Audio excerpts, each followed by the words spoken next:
616 and 617. Advocate Mayosi, if there's anything I do have you want. some issues to cover, Chair. Can I proceed? Yes. Ms. Thejane, good afternoon. Good afternoon.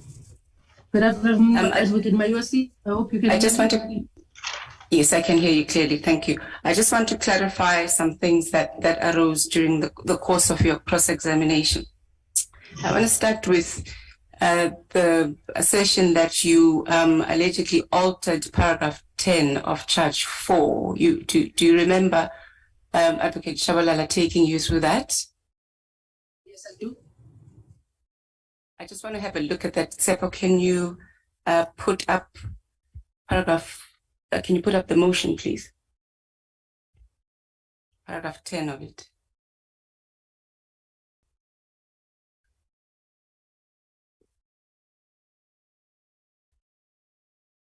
Yes, so do you see that, Mr. Thejane? Yes, I do.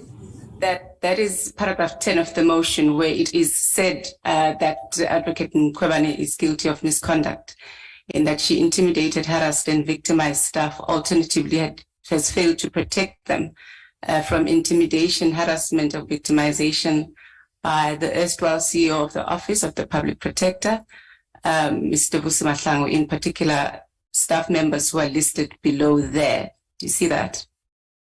Yes, I so do. Can you put up paragraph 3 of Mr. Thejane's affidavit? So 3 says that in charge 4 with which this committee is concerned, it's alleged that Advocate Mkhwebane is guilty of misconduct, and that amongst other things, she intimidated, harassed, and victimized staff. Alternatively, she failed to protect staff in the office of the PPSA from victimization, harassment by the erstwhile CEO. Do you see that, Mr. Thejane? Yes, I do. So your paragraph 3 is the same in material respects then to what is said in 10, except that it doesn't name the specific employees who are alleged to have been threatened and so on, correct? Correct. So you continue, no, continues in paragraph 4. I'm sorry, Chair, I should have raised my hand. Okay, just pause, Edward Mayosi. I recognize you. Thank you. Apologies, Chair. No, I think Advocate Mayosi is now again misleading the committee. That's not true what she has just said. She says it only leaves out the names. Say the following staff members. She stopped at staff members. It says who have been threatened with or had disciplinary action taken against them unlawfully, and those are serious things, and on trumped up charges. So why is she now misleading the committee again? Chair. Okay, thank you, Advocate Mpofu. Advocate Mayosi. Thank you. I'm not sure what Advocate Mpofu's references to misleading the committee again about, but I did put to the witness that the paragraph 3 is the same in material respects. That is what I said. There was an issue about the names. Go ahead. Yes. My question to the witness was not that paragraph 3 was identical. Conclude that. We can continue. Thank you. Mr. Thejane. Yeah. You continue in paragraph 4. Have you got it up, Tsepo?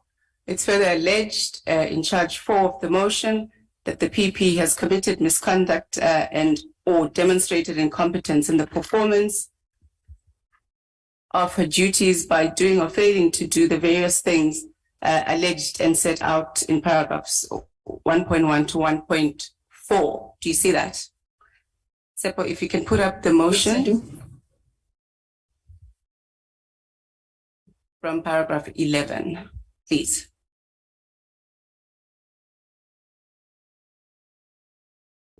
So paragraph 11 at the preamble says Advocate Mkhwebane has committed misconduct by and or demonstrated incompetence in the performance of her duties by failing intentionally or in a grossly negligent manner to manage the internal capacity and resources of management staff, investigators and outreach officers in the Office of the Public Protector effectively and efficiently, failing intentionally or in a grossly negligent manner to prevent fruitless and wasteful expenditure and or unauthorized public expenditure and legal costs, failing intentionally or in a grossly negligent manner to conduct an investigation and or make decisions in a manner that ensures the independent and impartial conduct of investigation. And at 11.4, by deliberately seeking to avoid making findings against or deliberately or directing remedial action in respect of certain public officials, whilst deliberately seeking to reach conclusions of unlawful conduct and impose far-reaching disciplinary measures and remedial action in respect of other officials, in brackets, even where such conclusions and or measures and or remedial action manifestly had no basis in law or in fact. Do you see that? Yes, I do. So if you can go back to Ms. Thejane's affidavit. But the real purpose of your affidavit and how you say you can assist this committee appears in paragraph 5. Is that right? That's correct. Where you say that in your capacity, in your current position in the organization, you have witnessed instances where staff at the PPSA have felt intimidated and victimized as a result of the conduct of the PP. So you talk about what you say is your experience and what you have witnessed as the conduct of the PP. Is that right? That's correct. Not Mr. Mahlangu, but the PP, correct? That's correct. And then, of course, in paragraph 6, you state that you've then deposed to this affidavit at our request as the evidence leaders to assist this committee with information which this committee may consider to be relevant in discharging it in its functions, right? That's correct. So your evidence relates in the main to what you say was the manner in which staff, including you, were treated in the office of the PPSA, rather than about specific individuals that are named in charge 4 itself. Is that right? Indeed, that's correct. And would you agree that in order to appreciate the full context of why you made this affidavit, paragraphs 3 to 5 must all be read together, and that it's perhaps incorrect to isolate a single paragraph in that section of your affidavit? Would you agree with that? Certainly correct. That was the intention. I'd like to move on to the issue of the Audis that were issued to you. Maybe just before you move, just pause, Advocate Mayosi. I recognize the hand of Advocate Mpofu. Yeah, Chairperson, yeah, well, I won't make an objection because that's really a waste of my time. I just want to put on the record that Ms. Mayosi is now testifying or giving legal argument. All the witnesses to say is yes, yes, yes. But that's fine. Let it continue. Thank you, Advocate Mpofu. Advocate Mayosi. On the issue of the Audis that were issued to you, Mr. Thejane, it was said that you were issued with 3 Audis because of your failure to meet deadlines. But you clarified that during Mr. Mpofu's cross-examination of you, when you said that you were in fact issued with 2 Audis. Is that right? That is correct, Chair. And Advocate Shabalala then referred you to paragraphs 51 and 52 of your affidavit as the first Audi. Can you put it up, Seppo?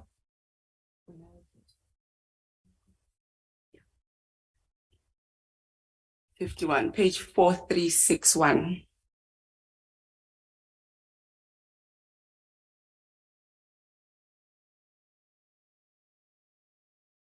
And it was said that this is the Audi. I think the assertion that Mr. Shabalala was putting to you, that you received Audi because of your failure to meet deadlines. Do you see that? Yes, I do.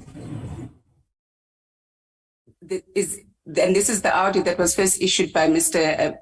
It was not the first Audi, but it was issued by Ms. Thejane when there was a failure by the EMs to meet the deadlines set for 30 September 2021. Is that correct? That's correct.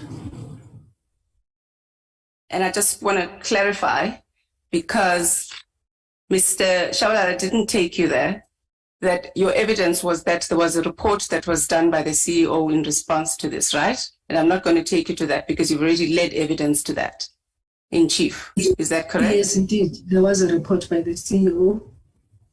And that's the one you referred to in paragraph 55.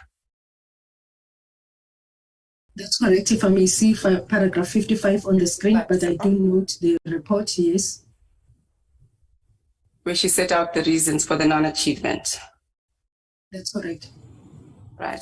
The second Audi that you were referred to was the one in paragraph 77, which was, it appears to have been the first Audi that was actually issued in terms of chronology, and that's the one that was issued by Ms. Asani Baloyi as a result of the failure to meet deadlines, first on the 31st of March, a month after you arrived, and then on the 31st of July. Is that right? That's correct. And Mr. Shabalala took you to your response to that Audi in the form of paragraphs 78.1 to 78.4. And just to close the loop in terms of that evidence, because it didn't take you there, your response is also included in paragraph 79, correct? Your response to that first Audi. Yes, it's included. Where you say you proposed solutions. That's correct. And the solutions that are stated in 79.1 to 79.3, correct? That's correct.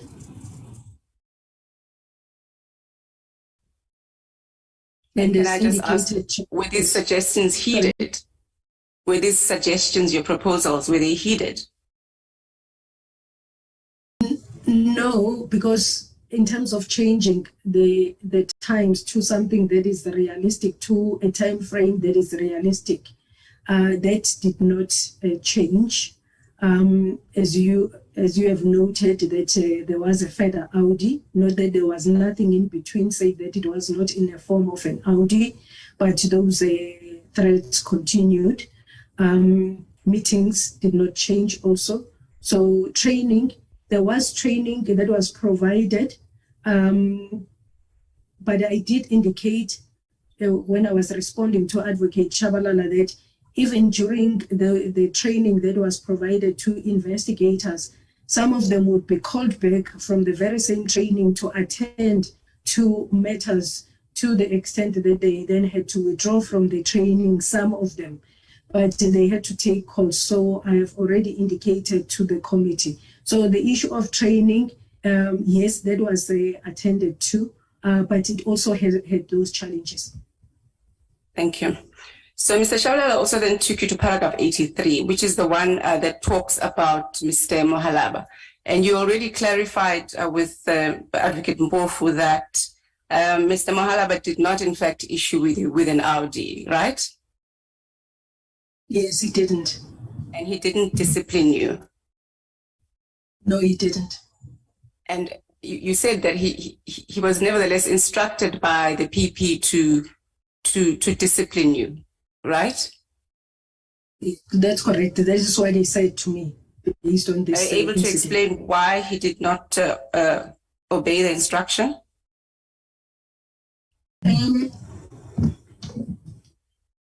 Well, one thing that he said is that because I had changed from one unit to the other, and the view of the PP at the time was that the person that I took over from should have told me what the deadline was. But I did say to PP that deadline, I could not have met it. So he then said, look, he appreciated the circumstances. And he said, really, he would not take any action against me. Because I actually said, no, look, go ahead, because I knew he was going to get into trouble. Go ahead, I will then answer at that point. But he said, look, I understand exactly what happened. and that you cannot meet a deadline that was set for somebody else, and now that you must then meet, which was actually by that time it was actually passed, and I could not meet it. Thank you. It had passed. Sorry. So you also testified that you were assisted by the evidence leaders in terms of drafting your affidavit. Do you recall that? Yes, I do. Yeah. So consultations, you will recall, took place between you and the evidence leaders, and these were both virtual and physical, right? That is correct.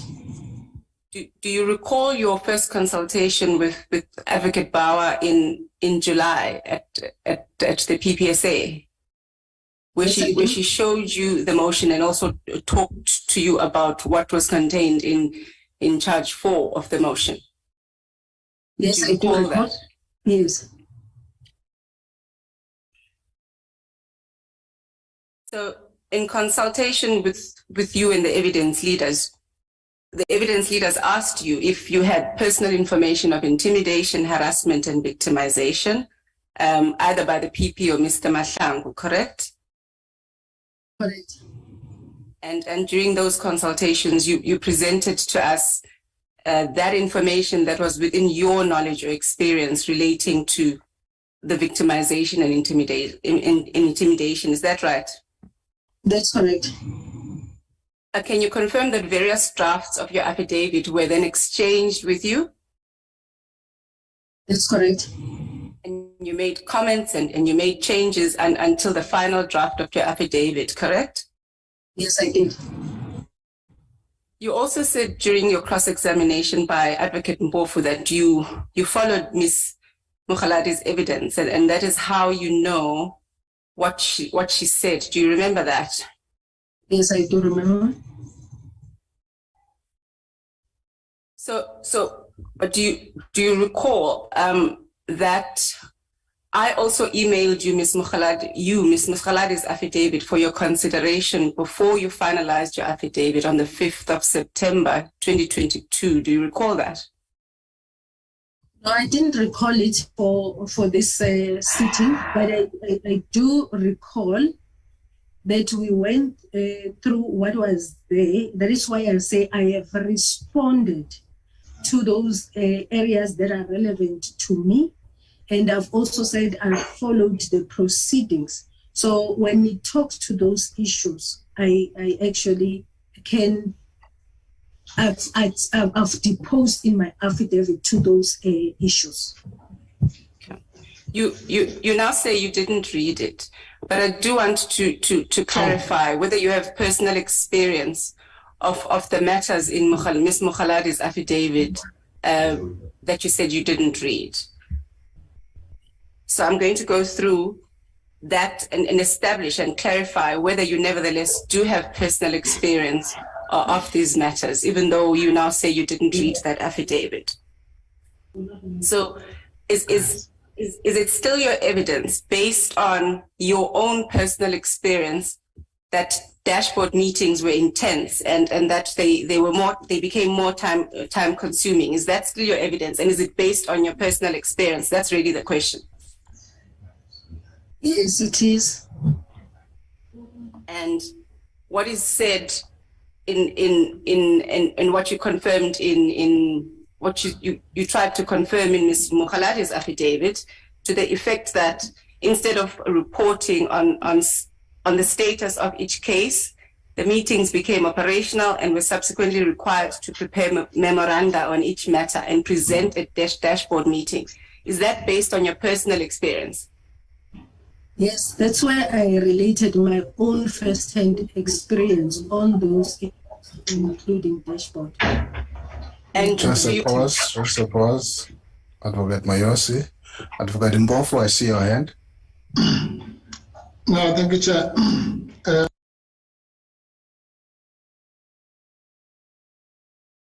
Oh, sorry, I was muted. Yeah, just wanted to put on the record that all this evidence is coming once again from the mouth of Mrs. Advocate Mayosi, where the witness has said that if she said here she had not read the thing, she had not read it. It can be changed. Yes. Okay. Chair, you will have Thank noted Oh, that I'm not disputing that she did sorry, not. I just got muted. I'm sorry, ma'am. I was not finished. I got muted, or I muted myself here. So I just wanted to say that, to say that, yeah, ordinarily you should not allow this, what's happening now, because it's not worth anything. It's just worthless. Thank you. Thank you, Advocate Mpofu. Advocate Mayos. Chair, the purpose of these witnesses is to place information before this committee, and it is for this committee to make of that information what they will. What I am doing here is that you will have noted that I don't dispute the witness's evidence that she now says she didn't read the affidavit, but I do think it nevertheless needs to be clarified whether she has personal experience of these things, and that is what I'm seeking to do. If she doesn't, she will say no. Okay. And do you have personal experience of memoranda that had to go through quality checks, quality assurance approval processes, and how this contributed to the intensity of dashboard meetings? Do you have personal experience of that or not? Yes, I do. And what I have stated in the affidavit, it's what is my personal experience. And do you have personal experience of the PP at dashboard meetings being interested only in what product and by when? Certainly. That was the decision that was always taken. So coming back then to how your affidavit eventually came about, it is so that you were eventually satisfied with the contents of that affidavit and that it contained matters that were within your knowledge and personal experience, correct? That is correct. So lastly, Ms. Thejane, you first gave evidence here on the 10th of September 2022. Do you recall that? On a Saturday? Yes, sir. Remember? Yeah. Do you recall that on the 8th of September 2022, almost 9 weeks ago, I provided you with a copy of the motion in one email? Do you recall that? I do not really recall. I got the directives, but not the motion. Yes. So thereafter, in another email, you do recall that I provided you with a copy of the directives on the same day, right? Yes. I have no further questions, Chair. Okay. Thank you, Advocate Mayosi. Ms. Thejane, if I may get your attention, please. We're reaching the end of your journey with us from as long as the 10th of September. And so I do want, on behalf of the committee, to express our appreciation and thank you for availing yourself before the 10th of September, on the 10th, on the 13th, and the other occasions when we could not attend to your cross-examination. And I sincerely apologize on behalf of the committee that would have dragged you along for such a long time, and that it's been such a long time that it's even possible that certain moments would be forgotten and so on. So we want to thank you for that. But maybe before I officially excuse you, just want to hear if there's anything you want to say to the committee. Thank you very much, Chairperson, and thank you also for the opportunity of listening to me amongst other colleagues. And I hope that I have assisted the the committee in at least the charge that I was requested to assist with. I must also say to the committee, it's been a very, very difficult process, not for me, but for the office as well, to sit on this side and actually be seen as an adversary to the PP. It's not coming out from a position of hate, and I'm not really pleading my position with her. I'm just saying it is a very tough period for the whole institution, and for me, for such a process to be exposed not only nationally but even internationally on what we are going through as an office. I do hope that we all learn from this process, that we learn also as executives to be more vocal. One learned person called it courage deficit from our side that has placed us where we are today. But without taking any further time of the committee, I do want to appreciate this moment, and I do hope that we are going to see certain changes in terms of the management and leadership of this institution, which has really not been good to us. Thank you very much, Chairperson. And also to the honorable member. Thank you, Ms. Thejane, for your contribution. We do hope that it will assist us either way in our work as we deliberate and formulate whatever report we have to. Thank you, and you are now officially excused. I don't hear you. You are excused, but you are just sorry. I muted. Sorry, I muted myself. Unless you want to come back. Thank you very much, Chairperson and honorable members. Thank you. Thank you, Mr. Thejane. We appreciate. You are excused. You can remove yourself from the platform now, officially. And that being said and done, I now go back to Advocate Mpofu and allow him the time to place matters on record as requested. Thank you. Thank you very much, Chair. Chair, yes, I've already outlined the issues I wanted to deal with, so I won't do that again.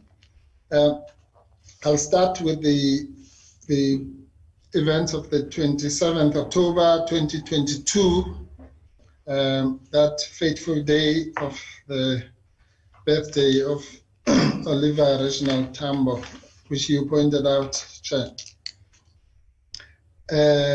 who was incidentally a lawyer.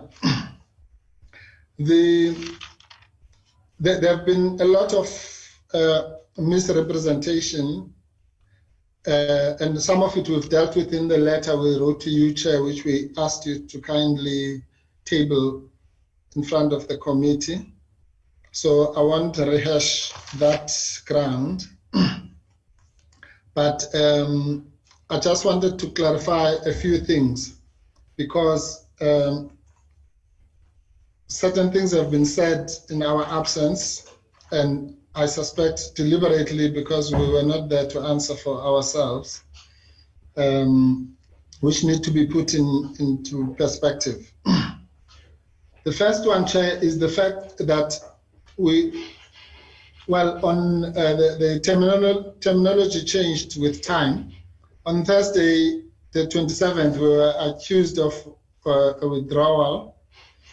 And then the following day, out of what was said by, I think, Honorable Maneli or Honorable Ngosi,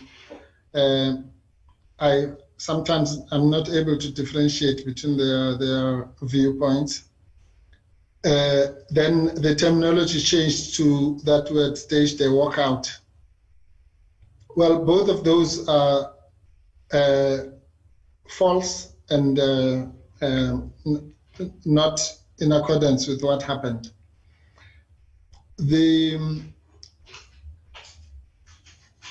members, or at least the chair, for starters, I don't know if the members had access to all our correspondence, but the chair, we informed the chairperson as long ago as the 18th of October.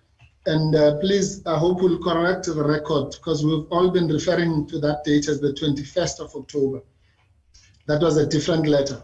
It was actually even 3 days before that. The 18th of October, we wrote a letter to you, chairperson, in which we said, among other things, at paragraph 5, that even then, meaning when we attend the committee, it is our intention to attend for the purpose of making an application for the adjournment of the inquiry pending the envisaged court challenge. And so depending on the outcome of that application, notice of which is hereby duly given, we will be available to make realistic and practical arrangements for the way forward at that stage. That's what we informed the chairperson. And as I say, I'm sure at least the chairperson read it. I don't know about the others. Then chairperson, on the 24th, that is 4 days after that, again, on the assumption that these things get read out, or the reason why you wanted us to give it on the 24th, because it was by your directive, was presumably that someone was going to read it before we come on the 27th. And this is what it said at paragraph 9 of the document we gave you on the 24th. It is important to state it clearly and upfront that in bringing this application before the committee as presently composed, in other words, with you and Mr. Myla, the public protector does not thereby abandon or in any way waive her right to forcefully argue that the committee is not entitled to sit at all once it has been made aware of her intention to challenge its composition and jurisdiction in the envisaged judicial review proceedings. So, on the contrary, the public protector will participate in the sitting schedule for 27 October 2022 purely for the purpose of moving this application and in an endeavor to give the committee an opportunity to do the right thing by suspending the proceedings and to comply with the duty to exhaust internal remedies. We wrote that to you on the 24th, 3 days before the day, purely for the purposes of moving the application, right? And then at paragraph 11, we said, her participation is therefore not acquiescence in the legal capacity of the committee to proceed with any other business, which capacity is hereby specifically disputed. Now, again, anybody who had read the letter of the 18th and this, before we even set foot in your chamber there, would have understood, or at least would have asked us what we meant by it. But as if that was not enough, on the 27th, I personally read out these things and explained them again in the morning, that we are there purely for the purposes of moving the application and gave the necessary qualifiers. But clearly all that also was either not heard or seen or read. And then again, in the evening of that day, I explained myself before the end of the proceedings. So, sorry, the confusion that was then declared on the following week really should not have happened. Then, Chairperson, after the explanation we gave on the 27th, we went, or rather the public protector herself then came and gave the same explanation, I think, on the following day, which was the 28th. And that is when the new theory of the so-called walkout started, which was then, after that, it spread like a wildfire, because then it was embraced by the chairperson, by the parliamentary advisors, by the evidence leaders, and by everyone. The new buzzword now on the 28th was the walkout. Well, we've explained that as well, that we did not stage any walkout. And I can assure you, Chairperson, the day I want to stage a workout, you won't be confused. I will tell you that I'm staging a workout. I'm not scared of saying that if it ever happens. So, or of anybody. So if I ever stage a workout, it will be no secret. Any form of protest I've ever done in my life, including hunger strikes, it was what it was, not something that looks like it. Okay, so what we did on the 27th, I mean, if you want to be literal about it, is did we walk? Yes, we walked. Did we go out? Yes, we went out. Yeah. But did we stage a workout? No, we did not. Otherwise, every time you walk out of that chamber, Chairperson, you are staging a walkout. The two things are totally different. Yes. Yeah. So if you take it literally, just using your feet and getting out of the room means a workout, then you're right. But that's not what happened. We left and we were out, so to speak, just as you do every time there's a tea break there. Yeah. But we were not staging a workout. As I say, the day that happens, you will know. Yeah. So in case you don't understand how we work as lawyers, which is what we explained, is that we have we are creatures of instructions. So we work according to a mandate. So unless if you want to leave the brief, you do what you are told, okay? And that's the nature of our profession.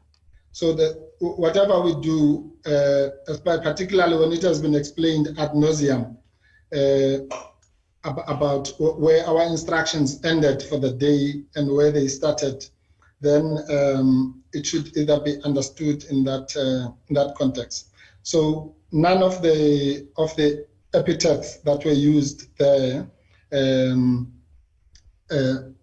are true, except, as I say, if you want to be literal or look at it from a point of view of physical movement. So there was no withdrawal and there was no walkout. Now, what then followed there, Chairperson, is the second issue that I want to deal with, which is the denial of legal representation for the public protector. Before we were able to get any new instructions, the public protector came as a courtesy at your invitation, Chairperson, to explain some of the things that I've explained now. Yes, it was at your invitation. Don't shake your head, Chairperson. It was at least reported to us that at the end of the session on the 27th, you had indicated that the public protector should write something to Thembinkosi. A few hours later, she wrote to Thembinkosi, and one of the things she asked was whether you expected her to come the following day. And Thembinkosi wrote back to say, yes, you did. So I don't know what the problem is. That's exactly what happened. There's documentary proof of it.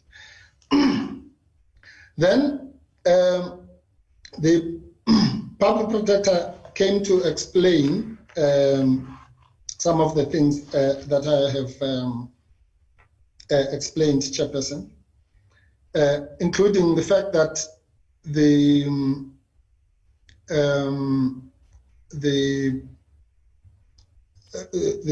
our purpose for being there on the day was specifically for the application, which we had explained to you.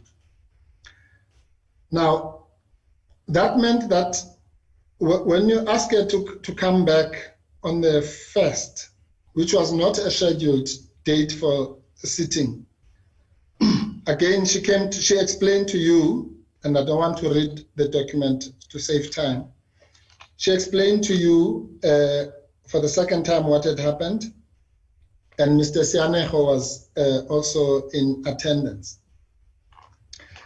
Now, on the 1st and 2nd of November, Chairperson, what happened in that committee is one of the most serious violations of the rights of the public protector.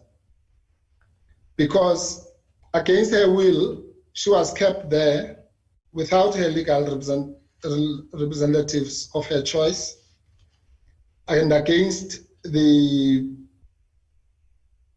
injunction of the Constitutional Court that she must be afforded legal representation by practitioners of her choice.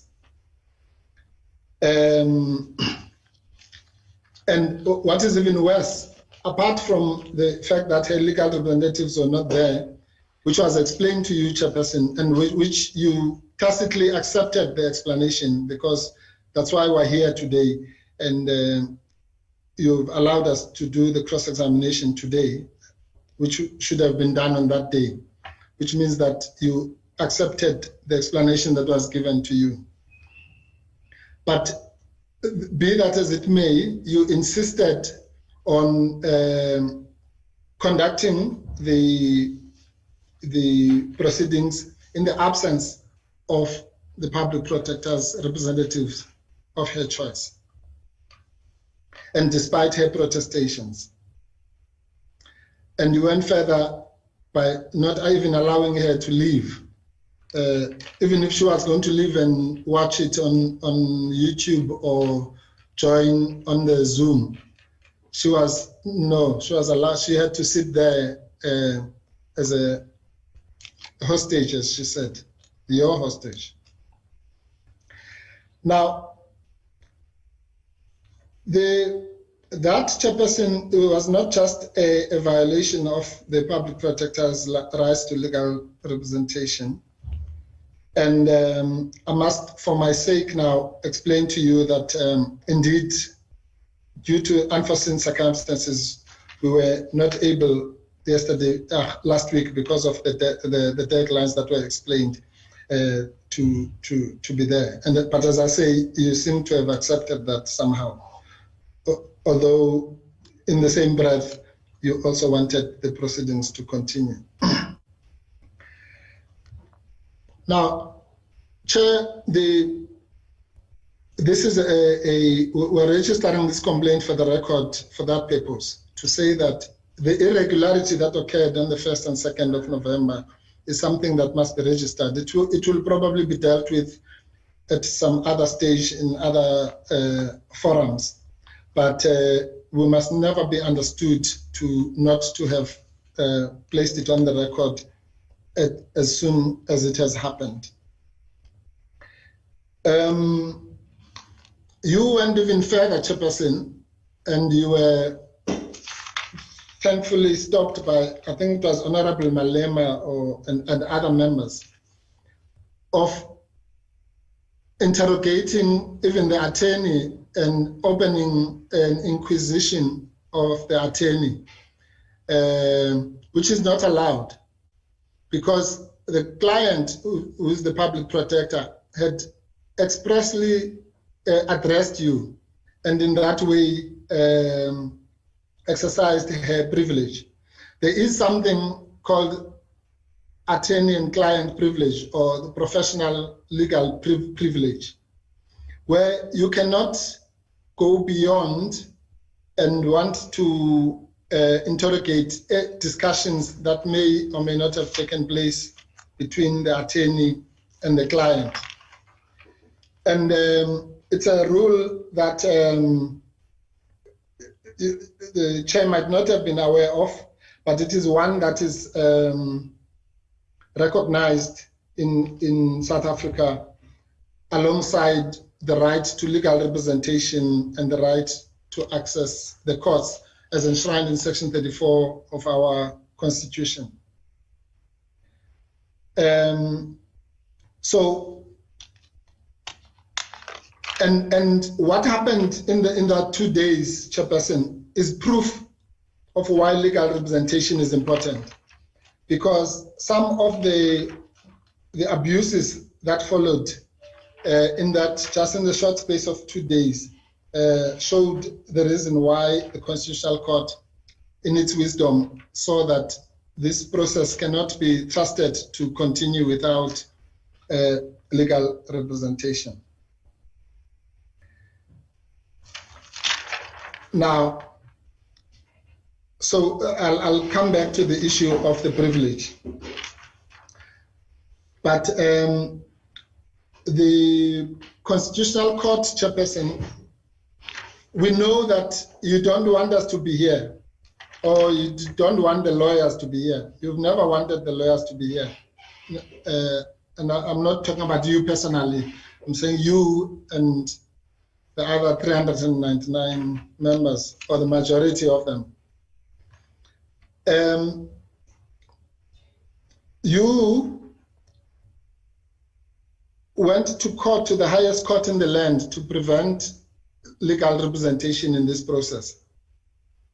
And I've said this before, that even the DA abandoned the refusal of legal representation when it came to the Constitutional Court. It was only the Parliament that insisted on that.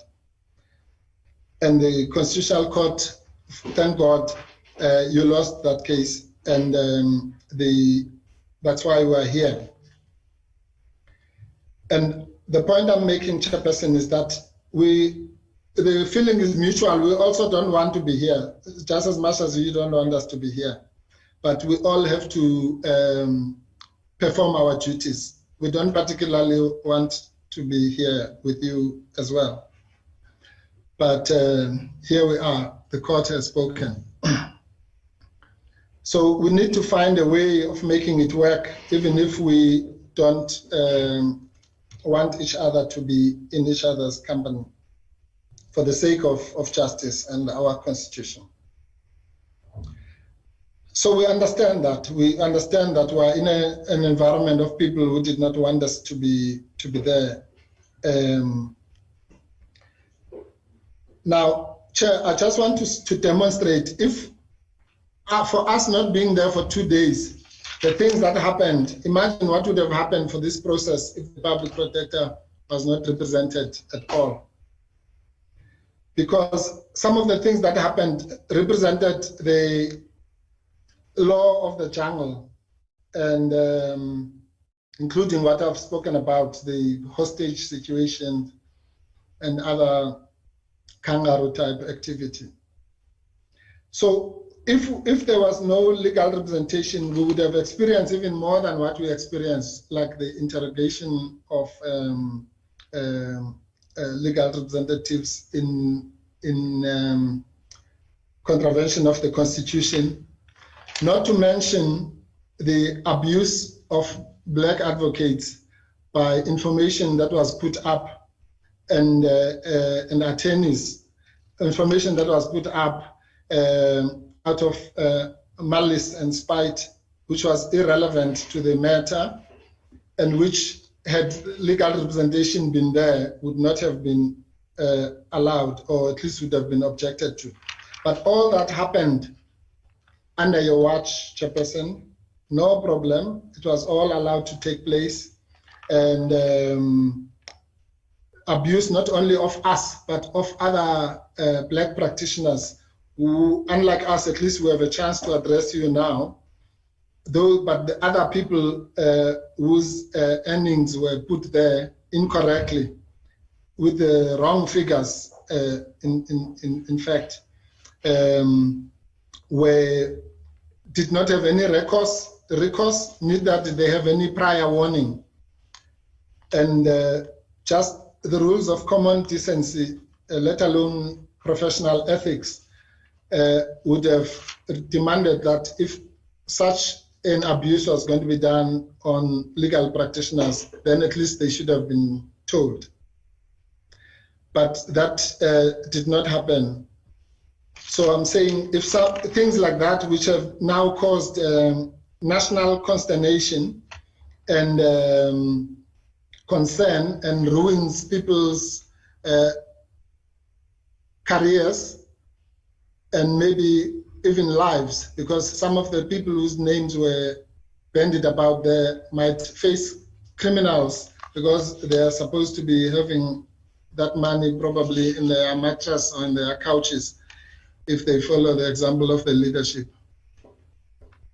So those kinds of abuses were done in your process, literally, because for that day or two, you allowed a situation where there was no legal representation. Those things should not have happened. In fact, the entire sitting should not have happened. But I'm just demonstrating to you the importance of, you might hate it yourself, but the importance of having legal representatives, or rather the dangers of continuing as you did without such representation. Now, Chair, I just want to read this to you, that the behavior was actually reminiscent of the West forms of oppression. To intrude into the space between the lawyers and their client is something that was done by the apartheid regime at its highest, at the most exploitative stages. In a case called Mandela versus Minister of Prisons, the Minister of Prisons allowed the prison authorities to keep privileged information between attorney and client for so-called safekeeping, and the court allowed it. But even our courts have since departed from that. And one of our judges said that interference with the right to professional privilege between attorney and client is a violation of the right to effective legal representation and the constitutionally enshrined right to counsel.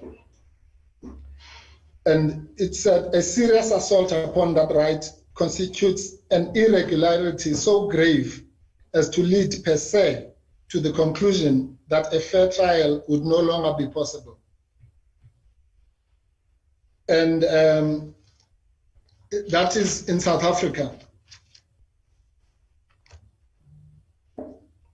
And the following was said as well in the leading authority or writing on this question by Zeffert, Professor Zeffert. He likened the relationship between the attorney and the client to a close friendship, but it was just to make the point. And he says, since in a response to human need, it creates a dependence, which it would be a betrayal to compromise. To allow social expediency to limit and compromise what, by hypothesis, is an entailment of the original grant of the right to the individual, in his view, to take away with the left hand what has been given with the right. If I have a client with legal needs, then neither another person with the greater needs nor a court should be able to compel or morally oblige me to compromise my care for those needs.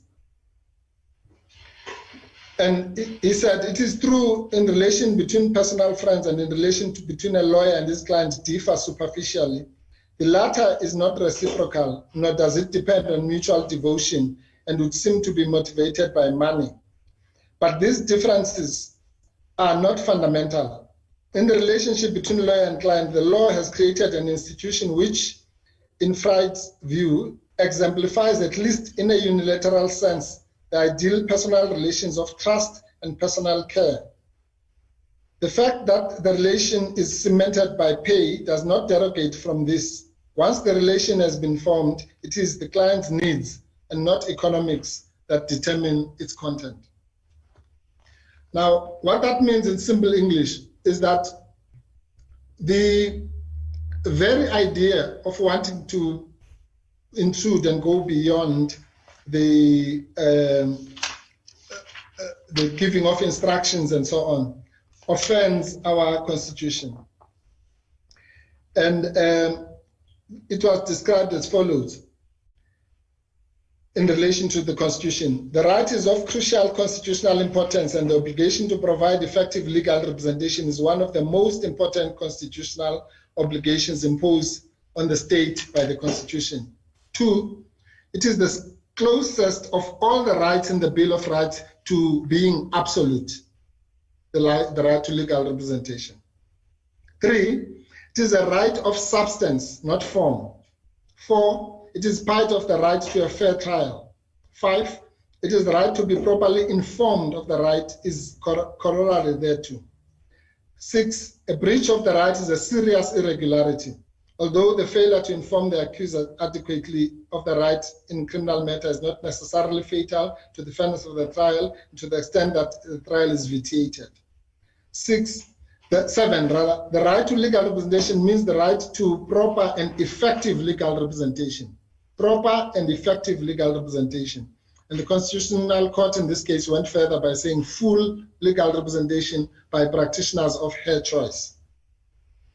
And that is the right that you violated serially from the morning of the 1st of November up to the evening of the 2nd of November, Chairperson.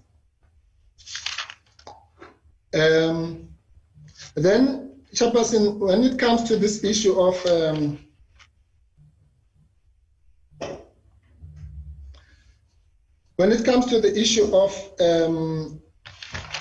sorry, I just lost my train of thought. Before I forget this point here.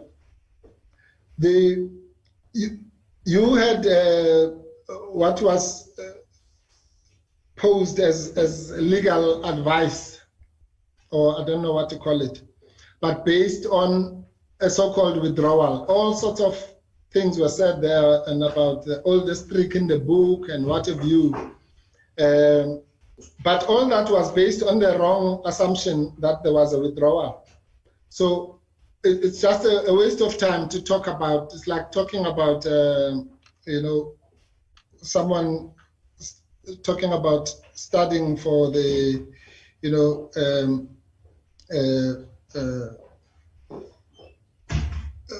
for something that's irrelevant, like as somebody said, coastal affairs in a place like Lesotho that is landlocked. So to have a discussion, however long it is, about a withdrawal which is not there is just nothing else but a waste of breath.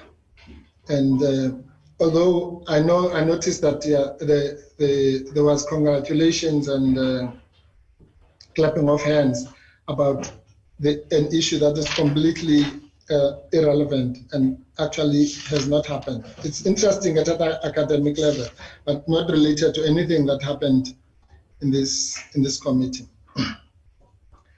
So those are the issues, Chair. The first two issues, I've combined them. The issue of what happened on the 27th of October and the second issue, which was the denial of the legal representation of the public protector.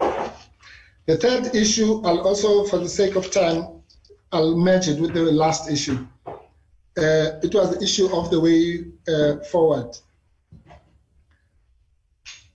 Chair, you've received a letter from us which protests seriously by in respect of the way in which we have been treated in this committee, again in a way that denies the public protector effective legal representation by unilaterally imposing upon us times, some of them which are not scheduled and which have not been discussed with us.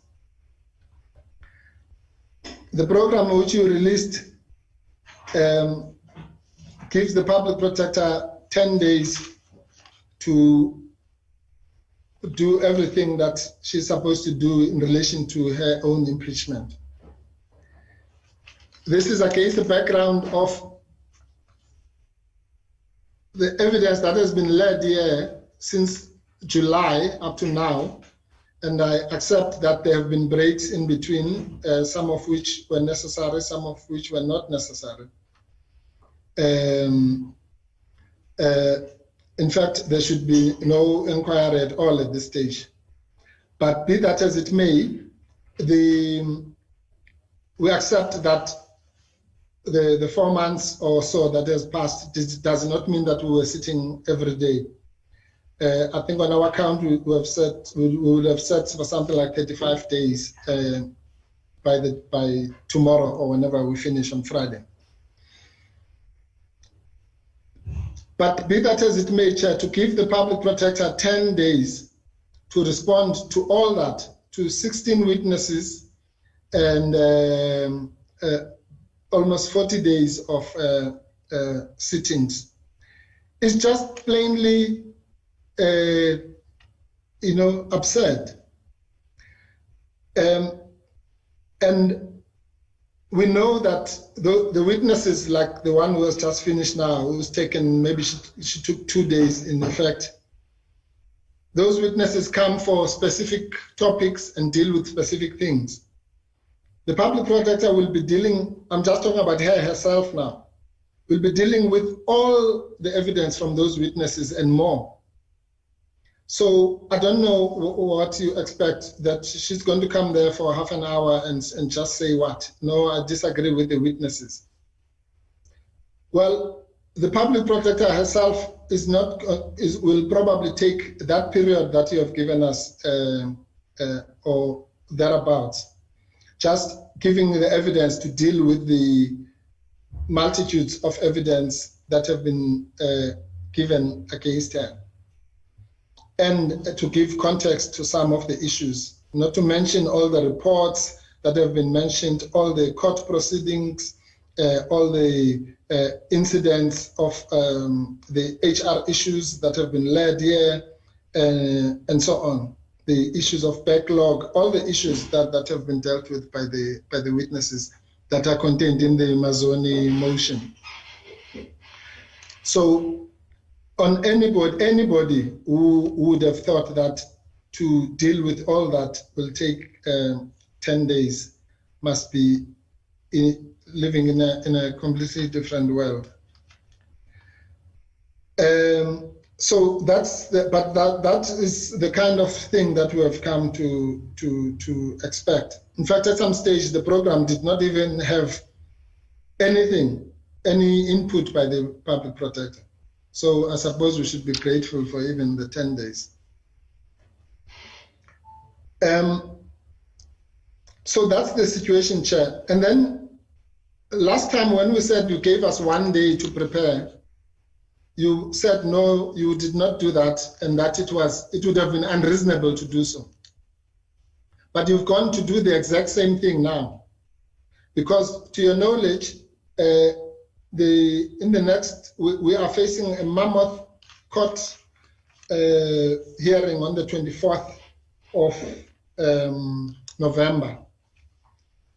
In fact, Chair, for your information, yesterday we received the following directive from the Constitutional Court. It says the hearing of the consolidated application set down for hearing on Thursday, 24 November 2022 shall commence at 9 o'clock.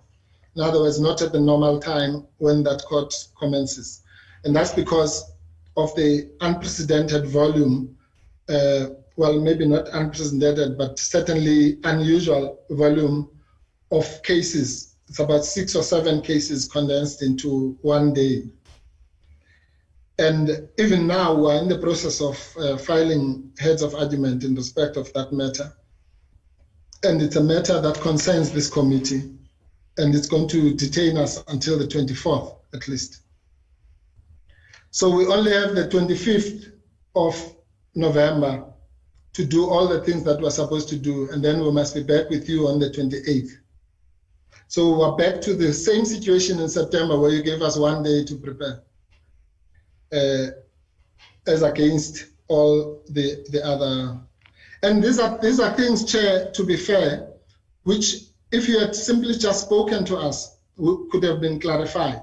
But because all these programs and deadlines and what have you are unilaterally imposed from high and above, and we must just, I don't know what, just accept without even being asked to comment or even to check whether we're available.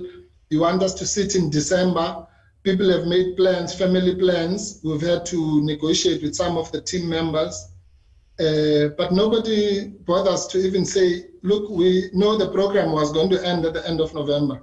Now we're thinking of doing 1 week in December. Will you be available? No. No such luck for us. It's just, the chairperson has spoken, the mighty chairperson. And we must simply comply or be accused of walking out, or if we are not available, then I suppose it will proceed with or without us. That is the attitude, as what happened last week.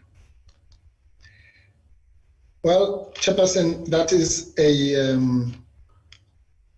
gross irregularity, and it is not to be expected to proceedings other than kangaroo courts. And it is not fair to expect when you are in the jungle that you must follow the law of the sea,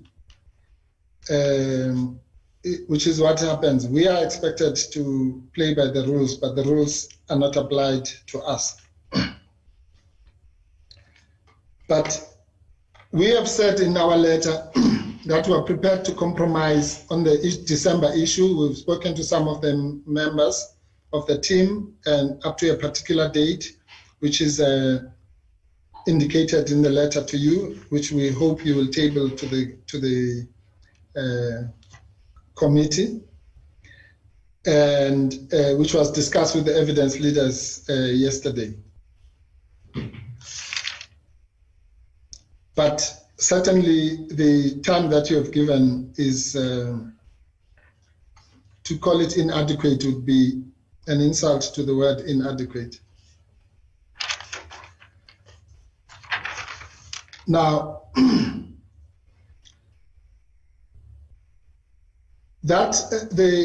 so hopefully, Chair, one day you will call us and discuss with us before you impose such issues on ourselves and our families. Then, Chairperson, if I may deal with the last issue, which is the update on the litigation matters, with specific reference to the review application. I've already mentioned the case on the 24th, and by the way, I'm told now by my attorneys that you, Chairperson, have just filed papers and the Speaker in that matter today. In the Constitutional Court matter. But I hope you are not like Ms. Thejane. You know that you filed an affidavit there. But anyway, for the record, you have filed papers, and so has the Speaker intervening in that matter. So that matter has actually become even more complex now than it was when I started addressing you, because that means next week we're going to have to respond to the papers that you filed today. I don't even know what they are. I've just been told that they've been filed.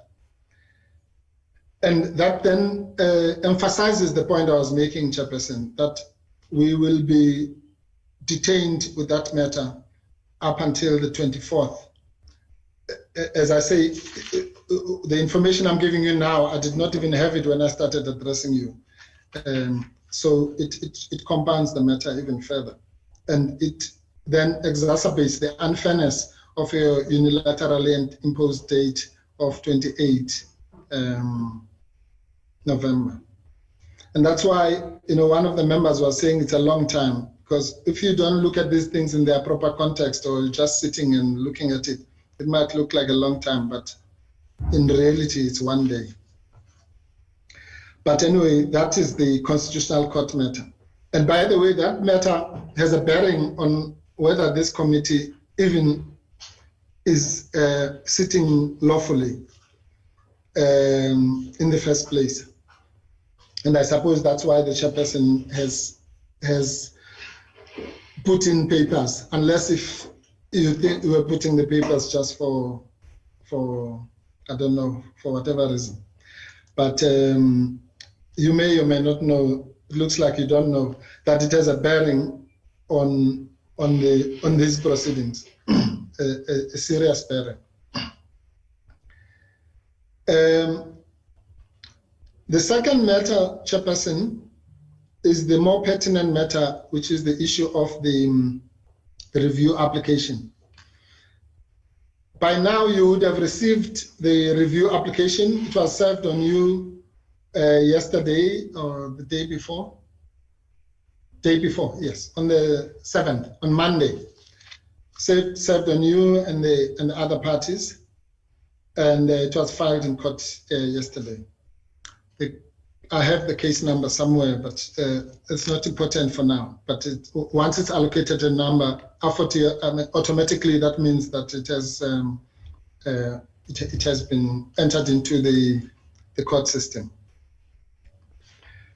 And if you allow me, Chair, that's the matter that I really would like to address the members on, because that also has serious implications or more direct implications on this committee.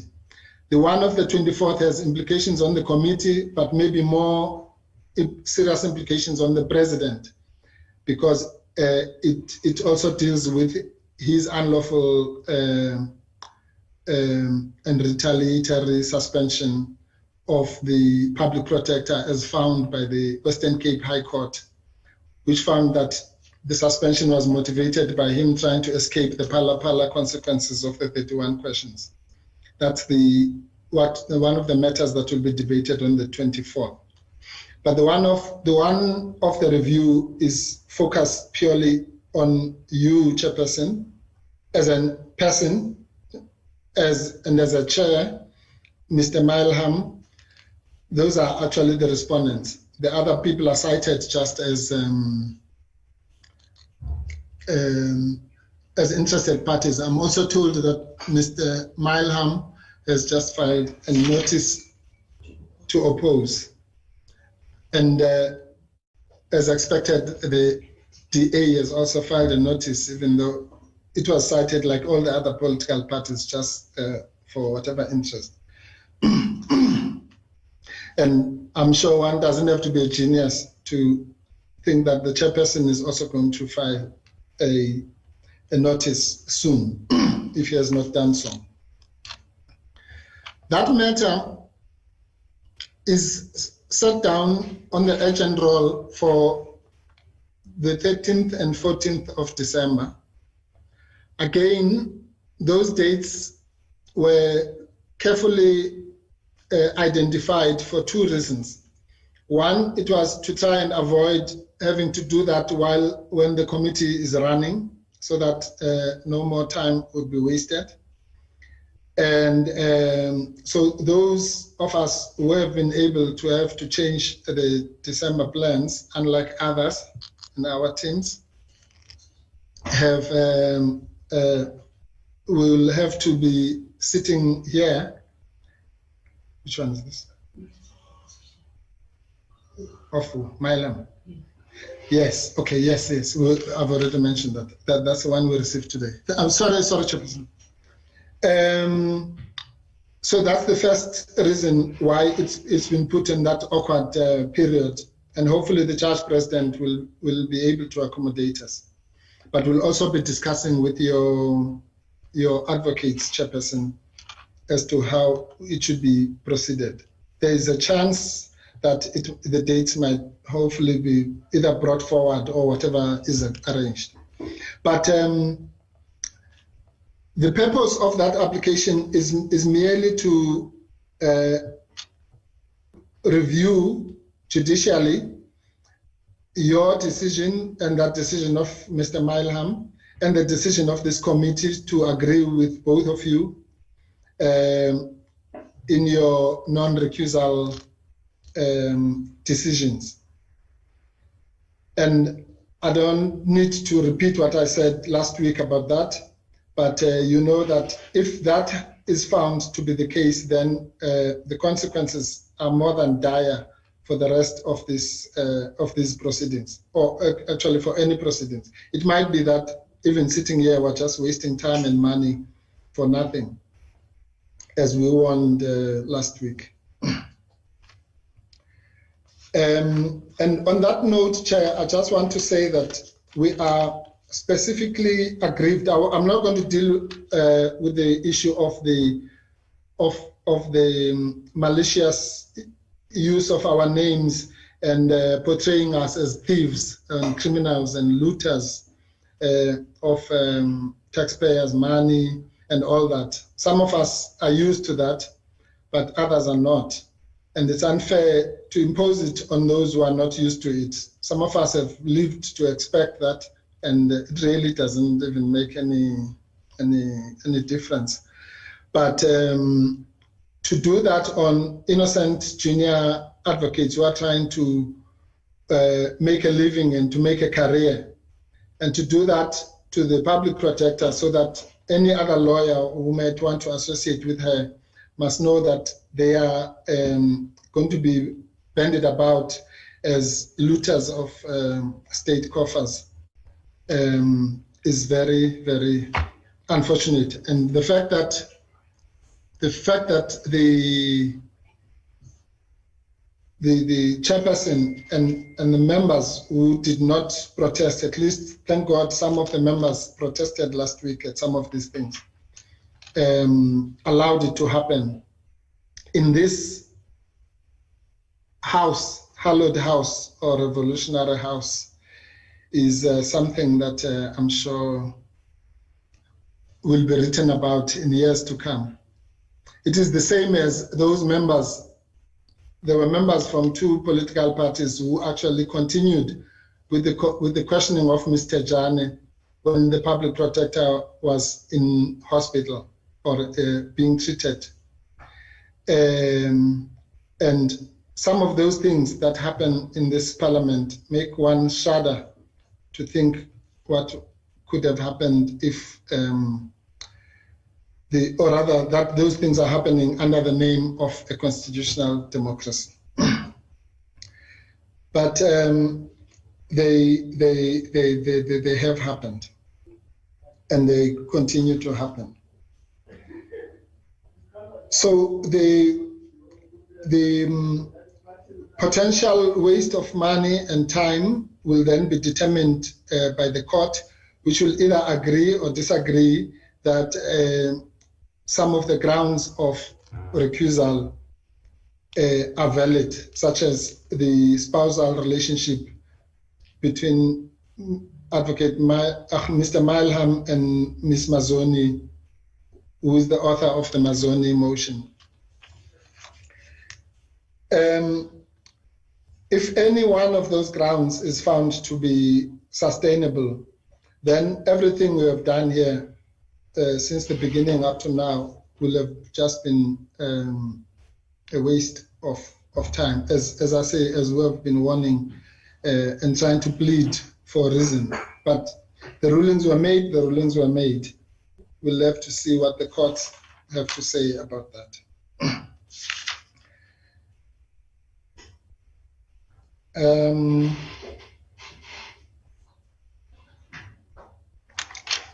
So, Chair, yes, I was talking about the abuse. This is the last point. I was talking about the abuse of advocates and attorneys throughout the country, well, particularly targeted at those who are involved in this matter now for obvious reasons. But other people who might be completely unaffected by what is happening here, and who are, just as I say, innocent South Africans trying to contribute to the cause of justice. And you have put their lives and the lives of their children in danger by allowing the abuses that happened, which only happened for the, as I say, because it was on top of the other abuse that you were committing, which was to run.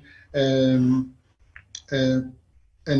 I don't know, I see smiling or laughing, Chairperson, but it's a serious matter. I want you to proceed and conclude. I want you to proceed and conclude and not just continue looking at. Yeah, I'm continuing, but I'm saying you stop. I'm talking, Advocate Mpofu. I didn't disturb I'm talking too. It's not a smiling matter. I'm on the platform now. I want you to proceed and conclude, please. Yeah, I'll do that. Yeah, I just wanted to say it's not a laughing matter or a smiling matter. If it was your children who were threatened or were getting all the negative publicity, which was Are you done, Advocate Mpofu? Deliberately, yeah. Are you done? No, I'm not done. I'm not done. Please complete, therefore. Conclude. Yeah. All right. Yeah, the impact of what happened under your watch is that those people have been seriously violated in the most egregious manner that you can imagine. And it will, if anything happens to them, it will be placed at your door. Because it was known, even when the information was solicited, we know how it happened. It's a whole scheme of, it started the day Mr. Milham said he wanted to know the names of the lawyers who benefited. And I think that Honorable Heron corrected him to say, mustn't use the word benefited because those people worked for whatever money was paid to them. And that was the chain of events that has led to this national crisis that has been created of abuse. It was all well orchestrated from that date. So what we are saying, Chairperson, is that allowing that situation to obtain, and even now, not even find, I can see you don't find it particularly troubling. That is something that we will deal with when we deal with the witness, Mr. Van der Merwe, in more detail. All I'm doing at this stage is simply to link that to the abuse of not allowing legal representation. And I'm saying, Chair, that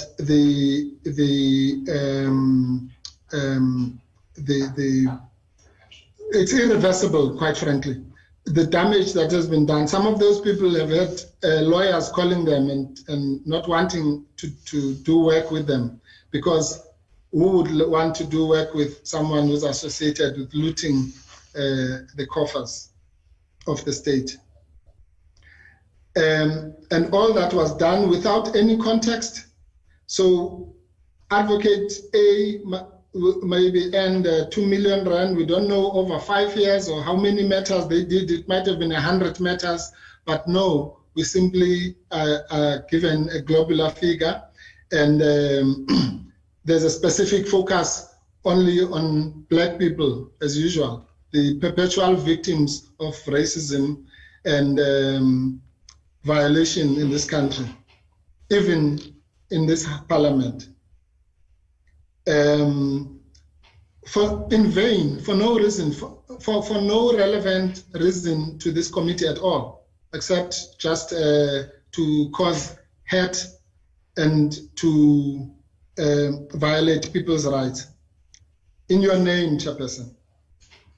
And so maybe you'll be proud of having been presided over such a violation, but that's a question for another day. So I'm speaking for those victims now of Black professionals who, unlike me, are not used to being abused by the racists and their Black apologists. So that is something that is unacceptable, and it's something that is not going to end here. And if I say that, you are going to say I'm threatening you, but it is what it is. It's not going to end here. There are people who are going to take it up in various legal fora, particularly those who are not involved in this matter. As I say, at least I would have had a chance in my team to address you now, and we will also address it through Mr. van der Merwe. But I'm made to understand that other people are going to take it up either with the parliament or with other structures. And that's not a threat, Chairperson. Last time when I said we were going to do a recusal application, you went on television. So you must at least I'm just telling you what was said by other people out there. So there, Chairperson, I'm concluded on that sad note. And I say that if this parliament is going to violate us, who will protect us? But we're here, we will continue to do our professional duties and our duties to the public protector as our client. And we will do so with everything we have in our power, every ounce of blood, fearlessly, even in the face of racist abuse by racists and their fellow travelers or security guards of racism. Thank you. I'm going to ask Thembinkosi Ngoma quickly to, as you would have sent to members, as we always do, correspondence, to quickly take them through that. And thereafter, if members have got any comment, we'll make that, and I'll make a ruling thereafter. I'm going to allow you tomorrow, Advocate Bauer. Your matter is related to tomorrow's session about whatever you wanted to place on record. So we'll not allow you to do that today. So I'll quickly ask Mr. Ngoma to place this correspondence. And if there is any comment from members, I'll allow them and I'll make a summary and a ruling. Thank you, Chair. Thank you, Chairperson. Good afternoon, members. Good afternoon to the PP, the legal team, and everyone else that is watching and following this meeting. Chairperson, yes, we had two correspondence from the last meeting of the committee. The first one, Chairperson, is the letter dated 4th of November, which was from the committee to Siyanege attorneys. And that letter, Chairperson, sought to explain the reasons why the committee took a decision to proceed with its proceedings and also the way forward, which is also why we are sitting here today, Chairperson, and members. This letter was shared with the members of the committee. And then, Chairperson, the second letter I received yesterday from Siyanege attorneys. It was a response to the committee letter of the 4th of November. Advocate Mbofu has spoken extensively on the contents of the letter when he was addressing this committee now, Chairperson. That letter was shared with the members as well last night, which is why I'm not going through the contents of the letters. Members have both letters. That's the only correspondence, Chairperson, that I have received from the 4th until yesterday. Thank you very much. Thank you, Committee Secretary, Mr. Ngoma. Any member who wants a clarity, a question, or want to make a brief comment, I will allow that now.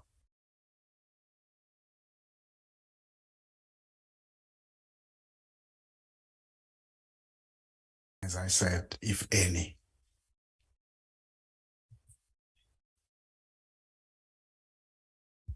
Thank you. Honorable Nkosi.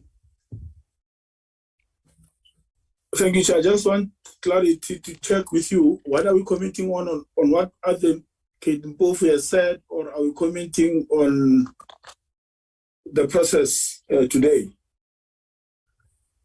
I'm just saying, if you have got any questions or clarity you want to seek on what has been put on record, you can do that. If none, we're proceeding, because I want to make a ruling or summary of the meeting.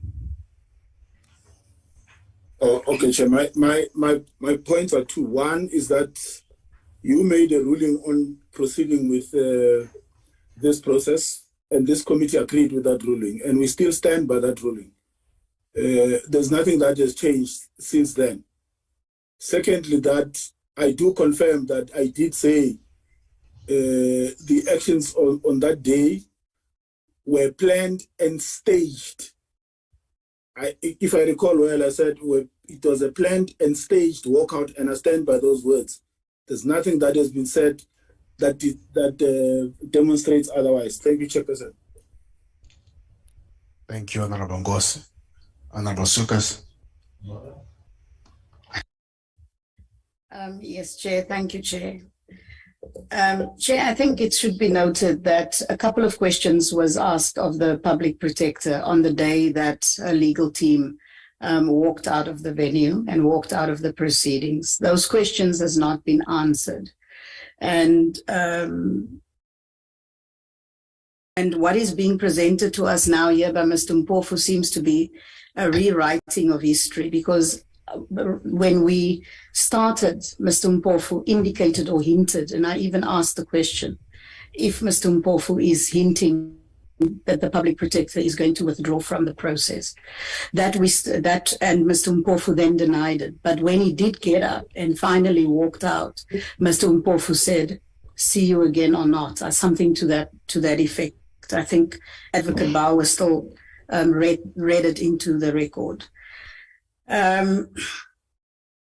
Everything that was said by Mr. Mpofu, I want to put it on record that I feel that Parliament is being disrespected. I feel Parliament is being disrespected and the processes of Parliament is being undermined. It is the public protector that is accountable to Parliament and not the other way around. It is also not the legal team of the public protector who sets the terms for this process. The public protector is accountable to this House and not the other way around.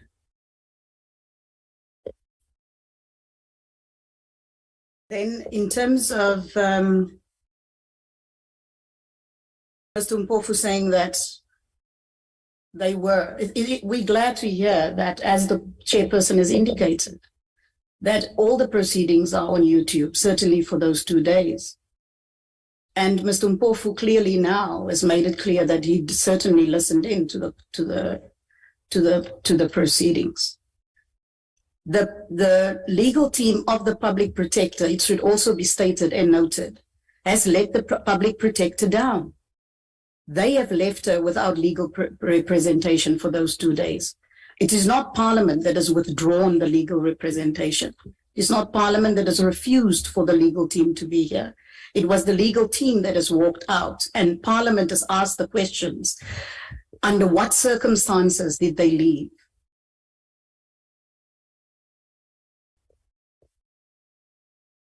I think, Chair, that covers all of it. And I think lastly, I think the public protector owed it to us, certainly, as part of a duty to give us the answers that we were looking for on that day. But they have clearly jeopardized the public protector. In fact, Mr. Mpofu has spoken very well about the risks that has been put with the advocates and the details, as he has said it today, that was made public. So has his client's reputation been hurt by what Mr. Mpofu has done in the public. And as Parliament, we cannot allow for this institution to be further undermined. Thank you. Thank you, Honorable Sukas. Honorable Zungula.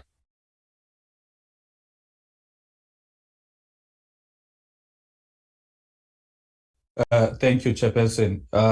I've got a clarity point to Advocate Mpofu.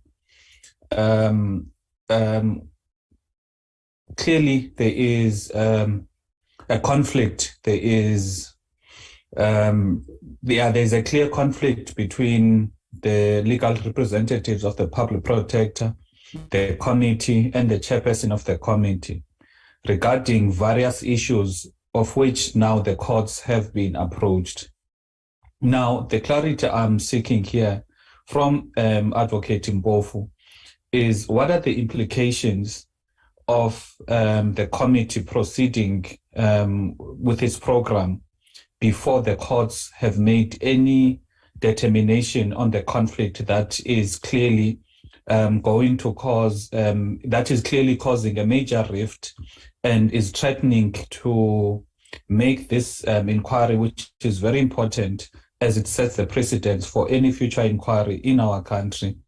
So what are the implications? Would the proceedings be before the courts have made a determination and resolved the disputes? Thank you. Thank you, Honorable Zungula. Honorable Mailam. Thank you, Chairperson.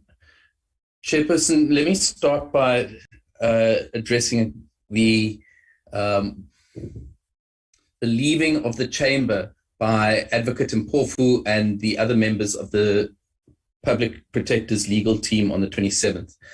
First of all, Chair, we had not concluded our deliberations for the day. We had not adjourned. We had not suspended the hearing or anything like that for a tea break or a lunch break or anything like that.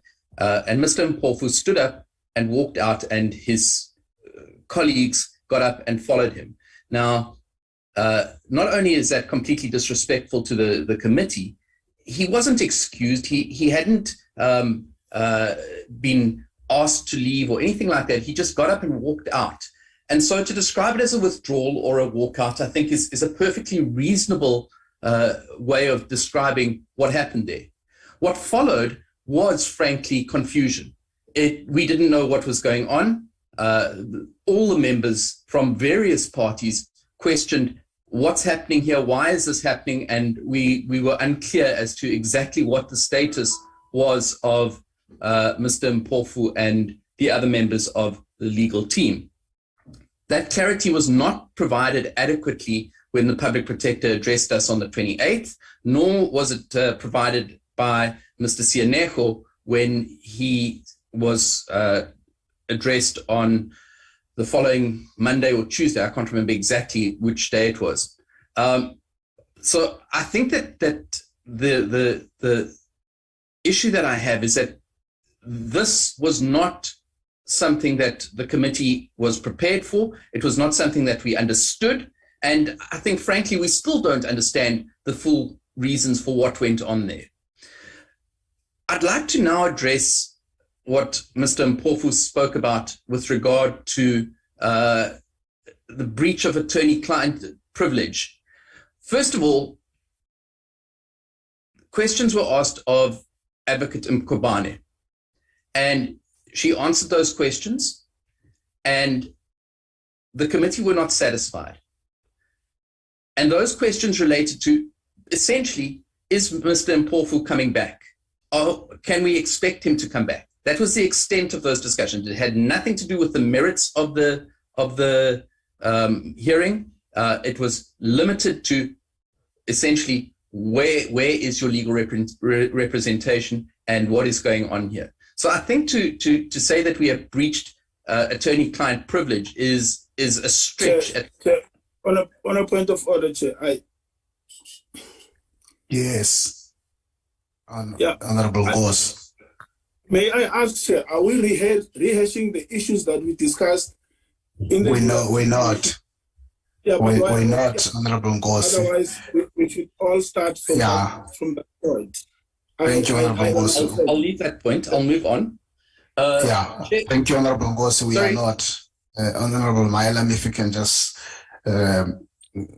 shoot straight forward with your whatever clarity is, and not get into discussions. It relates to the notice that was provided to Mr. Mpofu and the other members of the Public Protector's team. In your correspondence of the 19th of October, in reply to his correspondence, you said, and I quote, and I'm going to read it to you, at paragraph 13.3, in the event that the committee determines that it will proceed notwithstanding the application, the hearing will resume with either Ms. Thejane or Mr. van der Merwe, as the case may be. You are hereby given notice that you should be in a position to deal with either witness on the 27th of October. And then it goes on at paragraph 14 to say, accordingly, please treat this correspondence as notice as per your request that the committee will resume its hearings on Thursday, 27 October 2022, unless the committee, having considered the adjournment application, determines otherwise, and you are given notice to be prepared to deal with either or both outstanding witnesses on that day and the following day, Friday, 28th October 2022. So already on the 19th, Mr. Mpofu had been notified of this committee's intention to proceed with the hearings. And I think it's completely misleading to then say that there was no intention on the part of the committee, that notice had not been provided. This was a full week in advance that notice had been provided. I'll leave it there. Thank you, Chair. Thank you.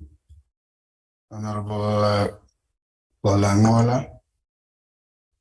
Well, thank you very much. I think, Chair, the reason why one of the members see no need for a further discussion is because we have comprehensively discussed these matters.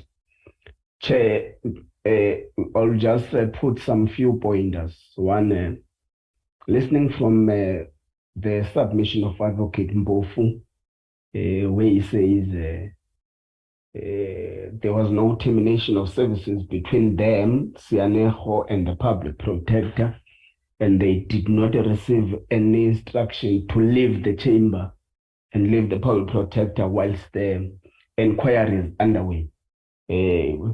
So it definitely means that the committee has clearly defined what happened as a march out, which I think that was a correct conviction from the committee, listening from all the submissions. There is an issue, Chair, which I think is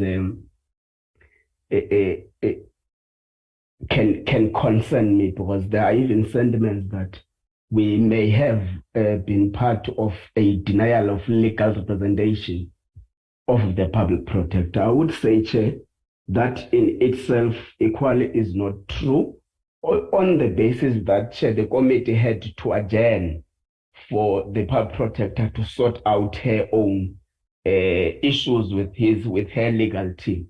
So at least from where I am seated as part of this committee, we have allowed ample time for the public protector to deal with issues relating or in respect of her legal team. In relation, Chair, to the reasonable time at which the public protector should lead evidence, I think, Chair, we have always said we adopted the program with some few minor changes in the last committee meeting. But we have always been saying our program is flexible. So where a need immediately arises, that there is ample time where Advocate Mpofu and the public protector need an extra time to prepare for the things that Advocate Mpofu mentioned here. That can always be allowed between the chair and the evidence leaders in what we call the back room. So I think, Chair, we have already adopted the program and we're continuing with the program, but still it does not change the fact that our program is indeed flexible for any change any day where a need arises. There is an issue, Chair, of accounts that are said to have been displayed for the public and all those things. Chair, I wish to reiterate my point in this view. I wish to reiterate my point in saying there is nothing private, Chair, about public funds. Actually, it has long been a government practice for accountability purposes to know, for the public to know how much has government spent in buying a book, who was appointed to buy that book. Well, it relates to the public funds. It would have been a different case, in my view, of course, Chair, had the evidence leaders or the committee publicized the accounts of the law firms that which have rendered services with the Office of the Public Protector.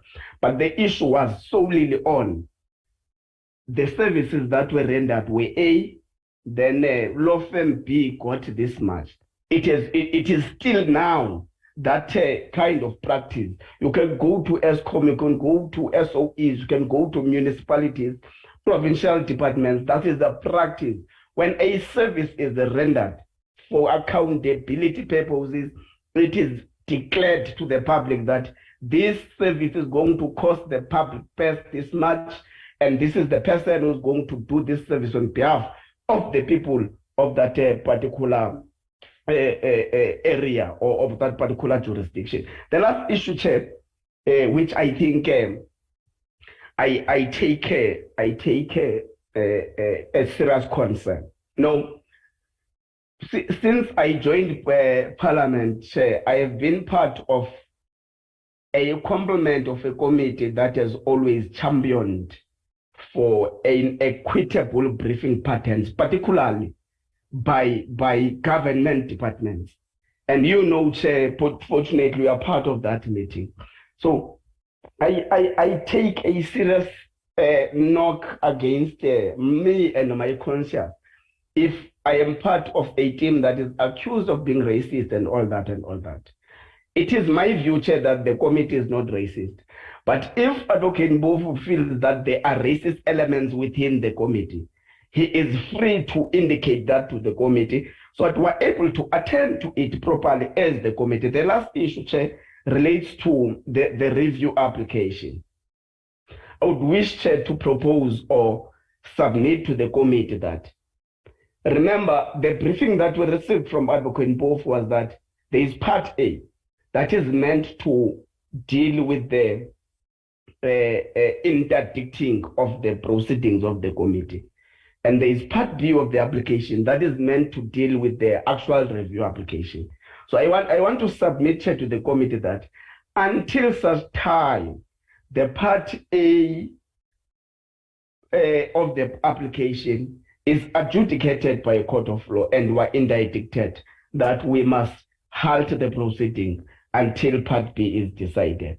So until such time, I wish to submit that can the proceedings proceed as planned. Thank you very much, Chair. Thank you, Honorable Honorable Gond. And then Honorable Manel. Thank you very much, Chair. I also don't want to rehash this discussion we had the last time, and we agreed to forge ahead as a committee. We have a constitutional obligation to ensure that this inquiry goes ahead, and we discharge the obligation that we've been charged with by Parliament. So I would please implore honorable members to keep their eyes on the ball. Let's forge ahead. We've already talked about the walkout. It was a walkout. It was staged. I'm not going to take my words back on that one. And there's been a concerted and a repeated effort to actually stall the proceedings of this inquiry. We've had 3 recusal applications and 1 adjournment application, and I'm not going to take my words back on that. I hope Advocate Mbofu is listening.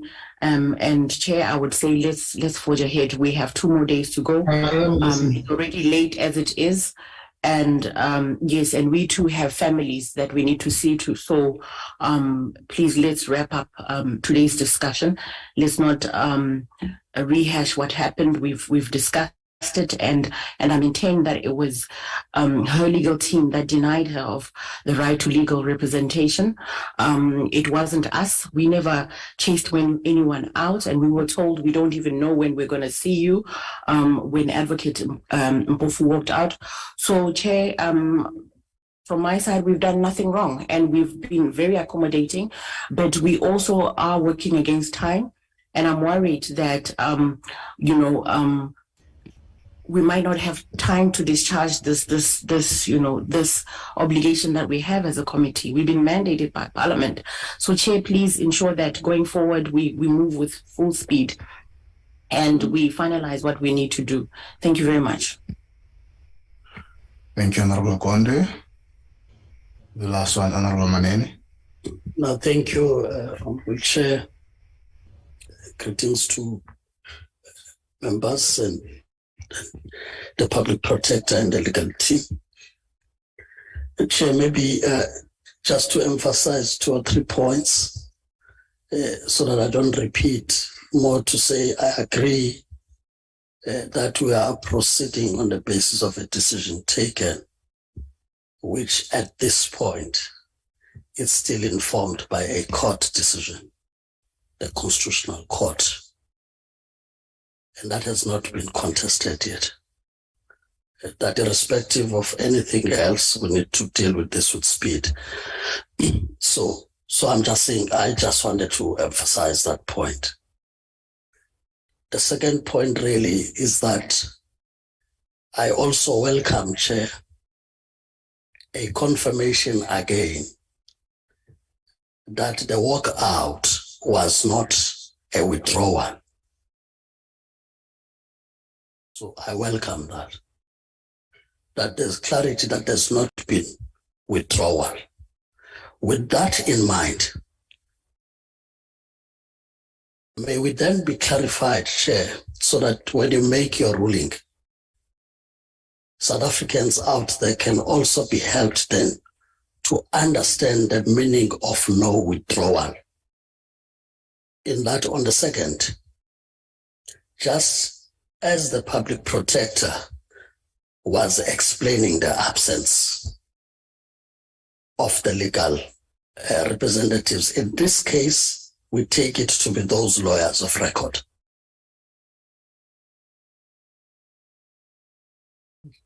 I'm sure, Chair, if I would count properly, it probably would have not exceeded 5 minutes or so. And this is on record, so it's unless there was an imposter who then said, we represent Sianeho at this. So at least we'll forgive that if it was an imposter. And this is the reason I'm raising this, is that on that day, there was a message on the chat which gave an indication to the chair that we are here. And the chairperson followed it immediately and placed it on record so that there's also no misrepresentation to South Africans that they were absent, that they are here. Unfortunately, Chair, we are using another gadget, and that gadget got to be identified. And we therefore proceeded on the basis, like we are proceeding today, that physically, both the public protector and the legal representatives are on that platform. And on that day, the legal representatives were in that platform. Should we disregard that presence on the basis that, as the letter would say, there was totally no representation? It will help you as you make the ruling, Chair, so that South Africans can be taken into confidence, whether the contents of the letter then reflect the true reflection of whether that representation was indeed mandated one, or we probably had an intruder in the meeting who played an imposter role of being attorneys when they do not represent those. As a Chair. Thank you, Honorable Maneli. I now quickly want to do the quick summary and the ruling, but I see the hand of Advocate Mpofu. I will briefly allow you, and then I make the summary. Thank you, Chair. Thank you. Yes, thank you, Chair. I promise I won't deal with everything that has been said. Just before you proceed, sorry. Advocate Mpofu, just before you proceed. Okay, Honorable Notata, can I recognize you before Advocate Mpofu, because there might be issues you want to raise as clarity? No, thank you so much, Chair. I thought maybe you were managing me indirectly, but I just want to say that, Chair, I am covered by Honorable Malam, Honorable Gondwe, and Honorable Maneli now. In this instance, I don't want to rehash what they have said, but I do think, Chair, that we all have eyes, we all have ears, and I don't think it's fair for us to be taken for fools, or the South African public to be taken for fools for what they've witnessed themselves. And it's important to understand that we are here doing work that we're elected to do as legislators. And it's not by mistake that we proceed within the rules, the constitution of this land, and ultimately what we've been discharged with the Parliament. So I'm not going to go into the merits and demerits of what has been presented. We have discussed this issue, Chair. We've put our views on the table as the committee. We've resolved in the issues. And if it were to me, I would just say whatever's been presented by Advocate Mpofu noted, and then we move on with our things, because we have discussed this thing at length, and there's no need for us to be going into detail on them now. And we just note what has been said to us, and then we move on with the process, and people participate as instigated by the rules. Thanks.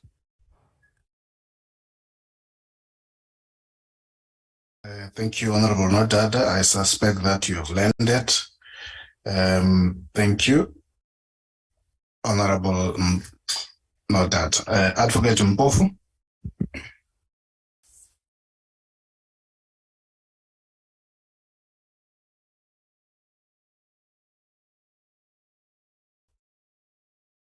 Advocate Mpofu.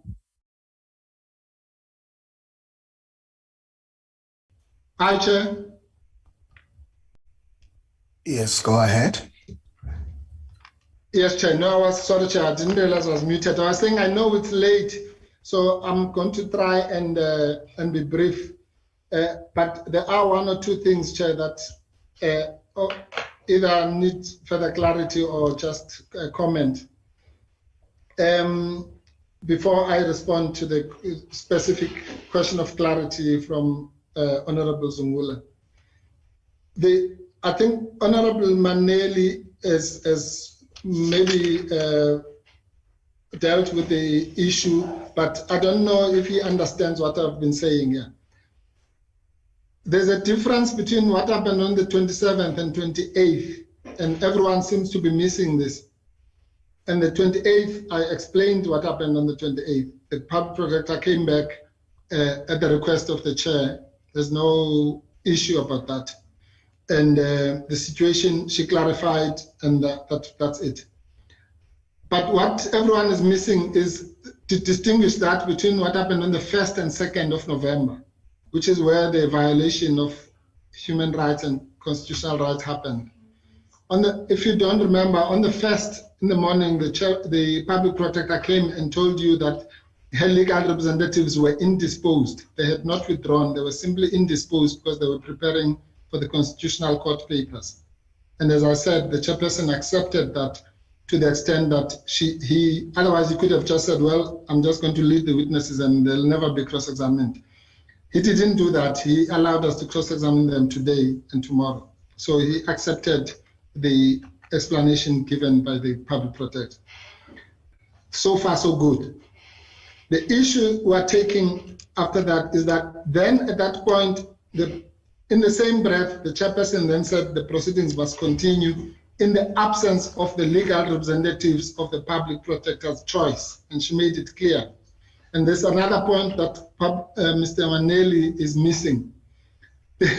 The Constitutional Court, firstly, he's wrong. There's no Constitutional Court order that says you must proceed with speed. There's an order, It's a different thing. So whatever is in the document, in the judgment, and an order, those are two different things. There's an order that orders you to afford legal representation, full legal representation, okay? So those two things cannot be equated. And here's the mistake, it's very simple. The original rule, Mr. Maneli, that we took to the Constitutional Court said what you are saying. It said the public protector may appear in the committee in the presence of a legal representative who will not participate in the proceedings, okay? That's what the rule said. We took that to the High Court, we won that was wrong. You appealed and took it to the Constitutional Court, you lost that was wrong. That the mere presence of a legal representation does not mean that there is legal representation. That's what the court said. Your lawyers, your advocates, Advocate Breitenbach was representing you, said that the mere fact that the lawyer is there is enough cover, and the fact that the public protector is legally trained is also sufficient cover. Those arguments were rejected, right, by the High Court, and again by the sorry, that's load shedding, and also rejected again by the Constitutional Court. So until anyone understands that point, then we're going to be going on about Mr. Sianeho and all that. No, there was no imposter, Mr. Maneli. Mr. Sianeho was there, but his presence does not amount to legal representation according to the Constitutional Court. Okay? Yeah. So, and number one. Number two, the Constitutional Court said full legal representation. And not just full legal representation, full legal representation by legal practitioners of her choice. She explained that to you on the second. Legal representation of her choice, in this case, is me and the other counsel, and instructed by Mr. Sianeho. Okay? But even if I was there, to make you even feel better, even if I was there on the old dispensation, which was rejected by the Constitutional Court, but not participating, that would not be legal representation. So I can't explain that further. Maybe you can get advice on that. So let's not misrepresent what legal representation means. It doesn't mean presence. That's what the court said. The next issue is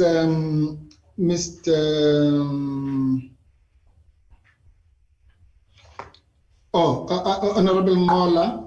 I think I won't speak about most of the things he said. The only issue is the issue of the attack on advocates.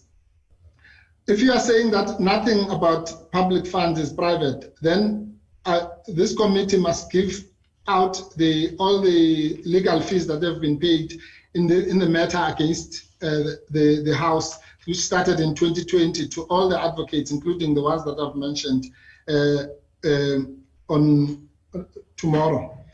Honorable Umbile, since July, asked this chairperson to give us the figures of the costs of this exercise, because the chairperson said what Honorable Hendricks was saying about 1 million rand a day was wrong. We're now in November. That has not been furnished by you, by this committee. And those are public funds. Nobody displayed them as to how much is being spent on this, despite it being asked for. And also, the transparency you are talking about does not only affect Black people. So if they wanted to put all the fees of lawyers, they should put the fees of the white lawyers as well, particularly Parliament, because it only uses them. So it's the height of disingenuity to equate this to so-called transparency and public funds. Then we need all the public funds of whoever is being paid what, including the evidence leaders and including all the council, even the ones that are going to represent you next week in the Constitutional Court. So that would be transparency, so that the thugs who go to rob the Black people whose names you put there must also visit your own people, if you don't understand that point. So, Honorable Malham, I don't think I need to respond to what he's saying, except to say that it's not true what he's saying. He says, no, the questions were just about superficial things. No, the questions were, did you give instructions to your attorneys? And that's the heartland of client-attorney privilege, as to whether you gave instructions on this or that or the other. The record will speak for itself, so I don't need to debate something like that. And yes, if the committee did give us notice in their correspondence, but it's not the sole privilege. This is not a dictatorship or Nazi Germany. It's not the sole privilege of the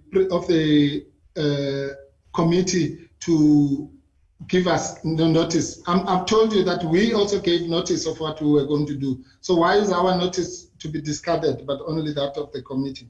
So at best, there was a dispute of notices. But the point I was making was that we made our intentions clear. It was not a secret. It was not a matter of speculation. Did they walk out? Did they withdraw? Did they do that? We told you 1,000 times before, 18, 24, 27, twice on the 27th, what was happening.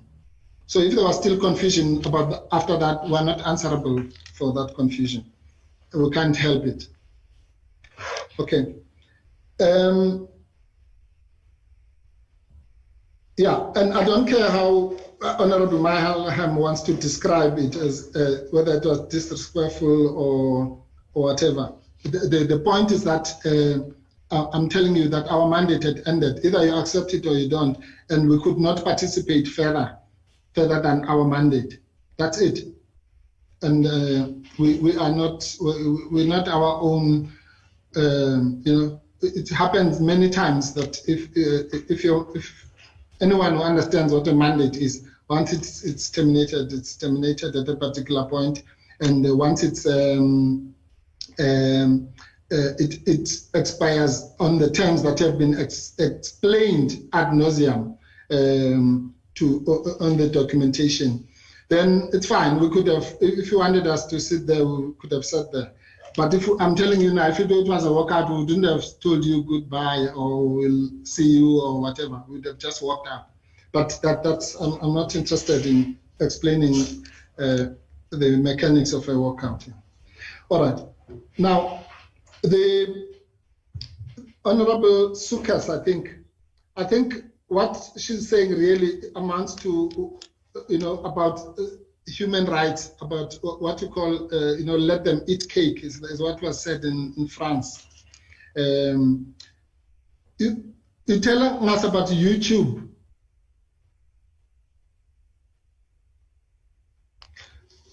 Now, we're supposed to legally represent the public protector from YouTube. The Constitutional Court knew that there's something called YouTube when it gave the right to legal representation. Otherwise, it would have ordered that, no, the legal representation must be on YouTube. So we can't be told that we followed something on YouTube, and therefore that amounts to legal representation. And as for the SLAE, we have no time for, if you want to tell us that after the public protector explained herself on the 1st and the proceedings proceeded, it was the fault of the very same legal representatives that she had explained were indisposed, that she was unrepresented for those 2 days. Well, that's your privilege, madam. But it doesn't elevate it to something that is true.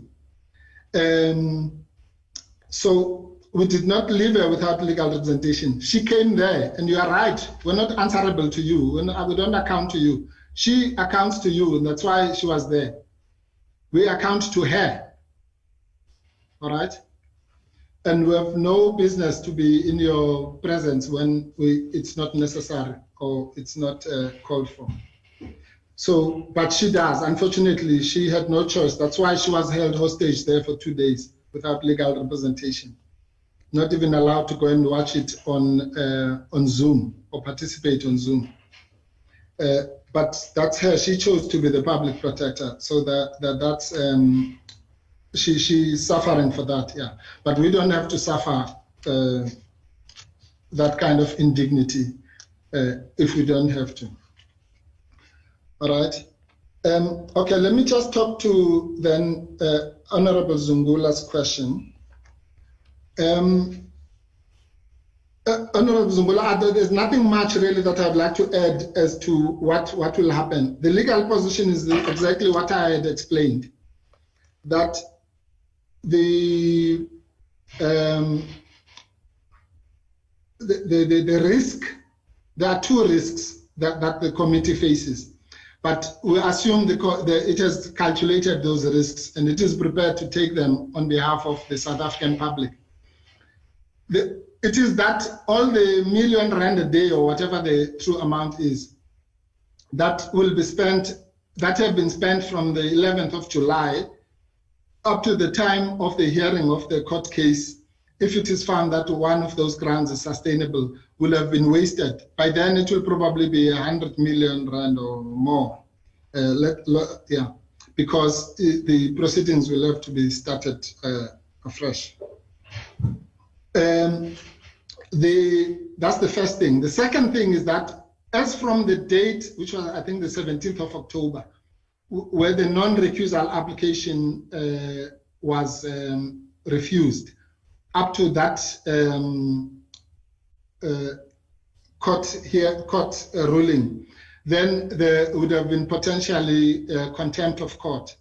And Honorable Mailam was correct the last time when we were kicked out of the chamber, that the members have a privilege against being imprisoned for that contempt. But that doesn't change the nature of the contempt of court.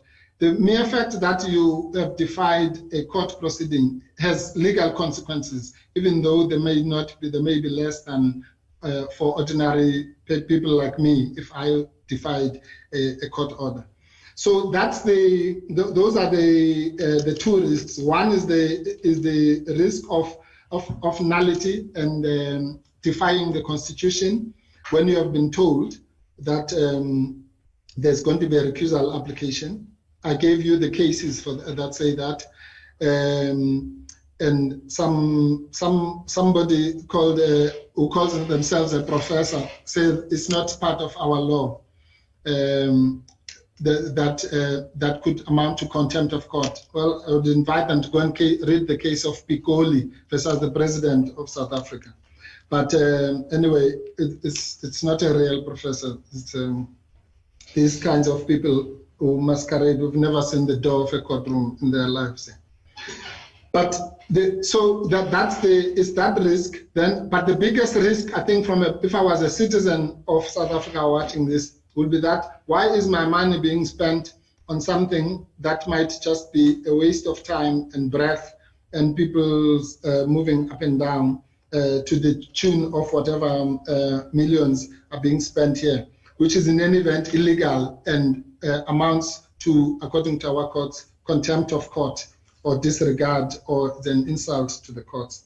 So those are the implications if you continue with your program. But you heard Mr. Nkosi, and all the other, it's the same. The two parties that have the majority, it's all about numbers. So if the people who have numbers say that it's Saturday today, it doesn't mean that it's Saturday. It just means that those people, they are wrong, but it just means that there are many. So being many doesn't mean you are correct. Law doesn't work like that. You can vote that we are now, today is Christmas Day, and it will carry as a resolution, but it doesn't mean it's correct, objectively speaking. So that's what has happened. So the people who have voted that the inquiry can continue will get their way on that basis, but the legal position will be defined by the court, not by voting, because voting is meaningless in terms of the law is an objective subject that applies. It's either it is like this or it's not like that. It's not that we say here and we are more than you who say that it's 2022. If other people say it's 1925 and they vote like that, that's their business. The court will never find like that. It's an absurdity. But that's where we are now, because we're still subjected to the whims of the majority. But in court, we'll be subjected to the whims of logic. Okay, which are two different things. Now, in the last point, Chair. I think it was Mr. Maneli who talked about Part A. Was it Ngola Mr. Ngola? I don't know where you got that. So I never uttered the words Part A or Part B. But in any event, it's an opportunity to explain that we, in our wisdom, decided, because this is what we were trying to get you to do, to try and save the money of the state by having Part A on Part B and all that. So when you refused to do that, we then decided to do it this way, that we will simply have a review proceedings. That's it. There's no part A or part B, because if we have part A and part B, this will take years and years, for firstly, to be resolved. But secondly, it will just be a waste of money. The law is like this, again, logic versus majority. The majority of this committee keeps on saying, as someone said today, I think it was Mr. Nkosi or Maneli, as I say, I confused the two. That will continue until there's an interdict, because of the, I think the same type of stuff. Will continue until there's an interdict. Now, it doesn't work like that. You can say that, of course. I mean, nobody can stop you. It's a free country. But you don't need an interdict to do the right thing. So, if I say, I'm not going to Durban, I can't say I'll go to Durban until there's an interdict that says I can't go there, even if I have no reason to go there. So it doesn't work like that, but that's been the logic here, to say no, unless if there's no interdict, it means we must continue. No, I can say to the chairperson or to Mr. Maneli or anybody, Mr. Maneli, don't go to this place because there's a danger. Don't go back to the Val where you came from, because there's some danger there. He can't say, no, I'm going to go there even if there's danger, because there's no interdict. I mean, that would be something else, yeah. So that's, but as I say, the majority, if they vote, whatever, what can you do? But let's not elevate that to the same levels as logical decisions that are based on rationality. The only arbiter for rationality and logic in South Africa are the courts, not mob psychology or the fact that 20 of us say, as I say, it's Sunday today, and 6 say that it's Wednesday. Even if the 6 are right, the court will. Thank you. I think you've covered the points. I've made that point. Yeah. Sorry, I just wanted to clarify the part A, part B thing. Thank you, Chair. Sorry, that's all from our side. Thank you, Advocate Mpofu. Colleagues, just to make a quick summary and a way forward to ruling in this matter, having listened to all of you, Mr. Ngoma has flighted the latest letter we received, which was sent to you, the one on the 8th of November, which we received yesterday, 22/4.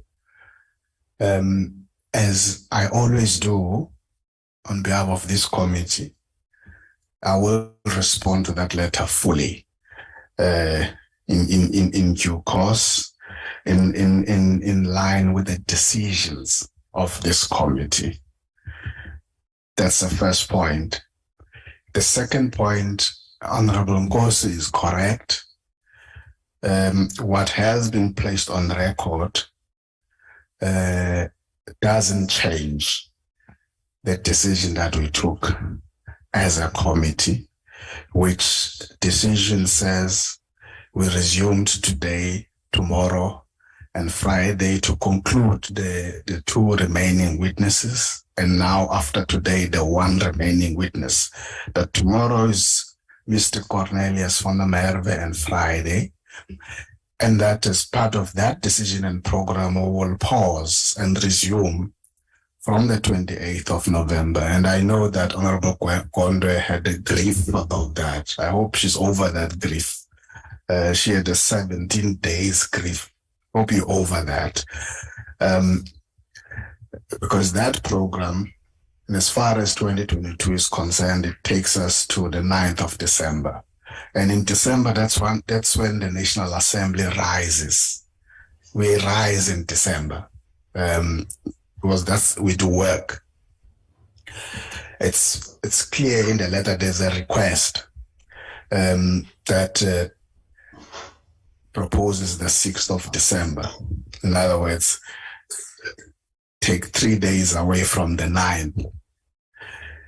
The backroom of evidence leaders and the Public Protector legal team I'm told they had a brief session yesterday. They will meet again.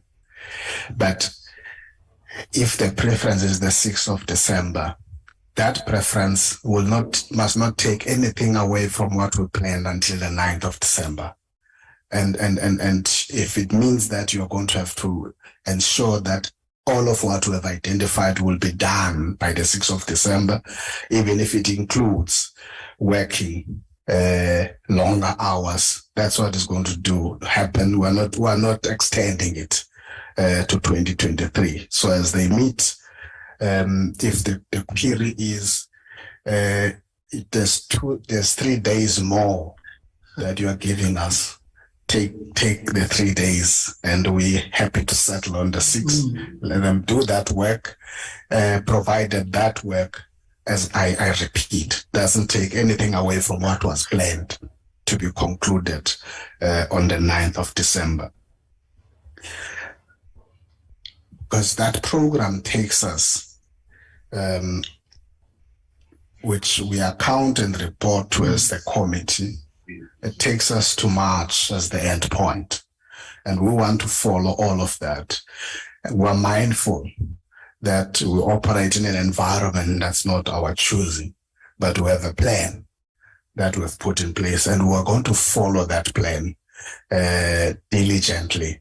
And we'll always, as it is a living program, if there are things that come our way, we'll look into those, but that's the planned end point that we have agreed as part of that decision, because that program would have been placed here.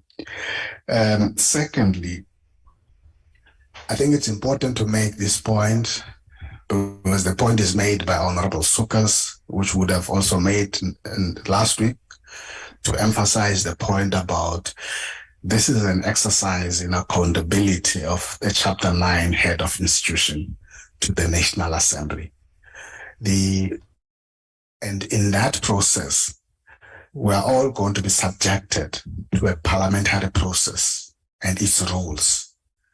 There is no court determination in that process, because any of the institutions would have their own rules. If you go to courts, you're going to have norms and standards and all sorts of things that people operate under. You negotiate your way within that. In the legislative sector, you will have rules.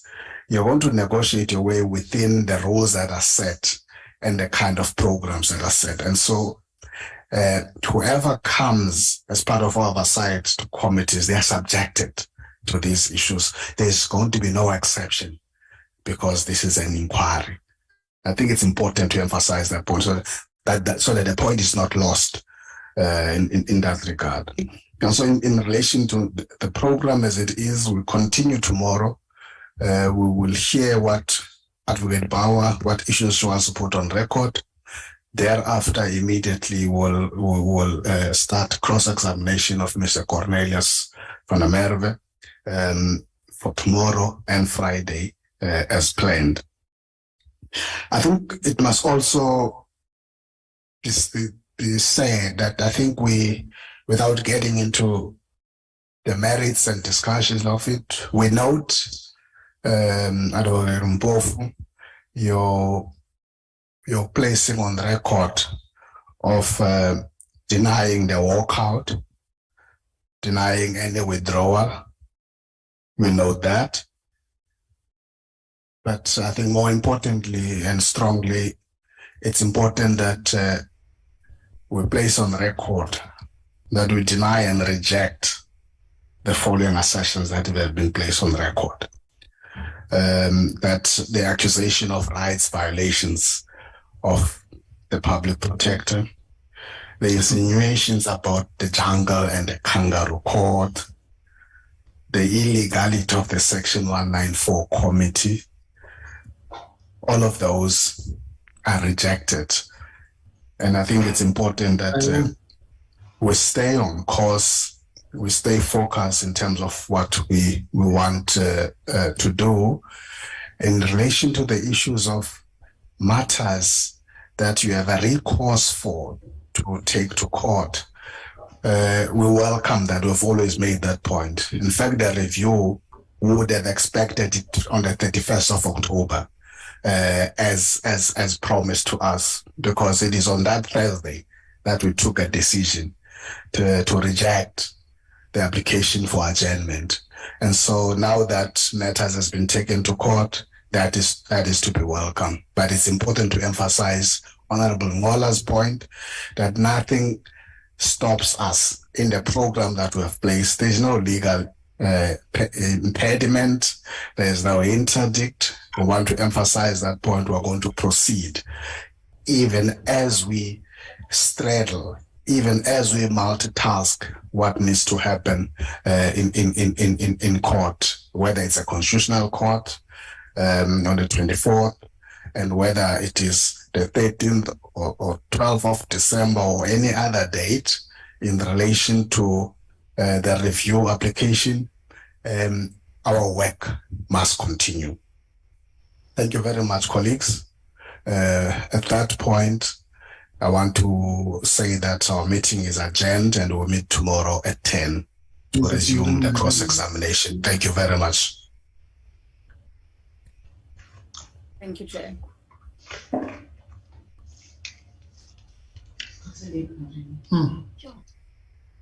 Recording stopped.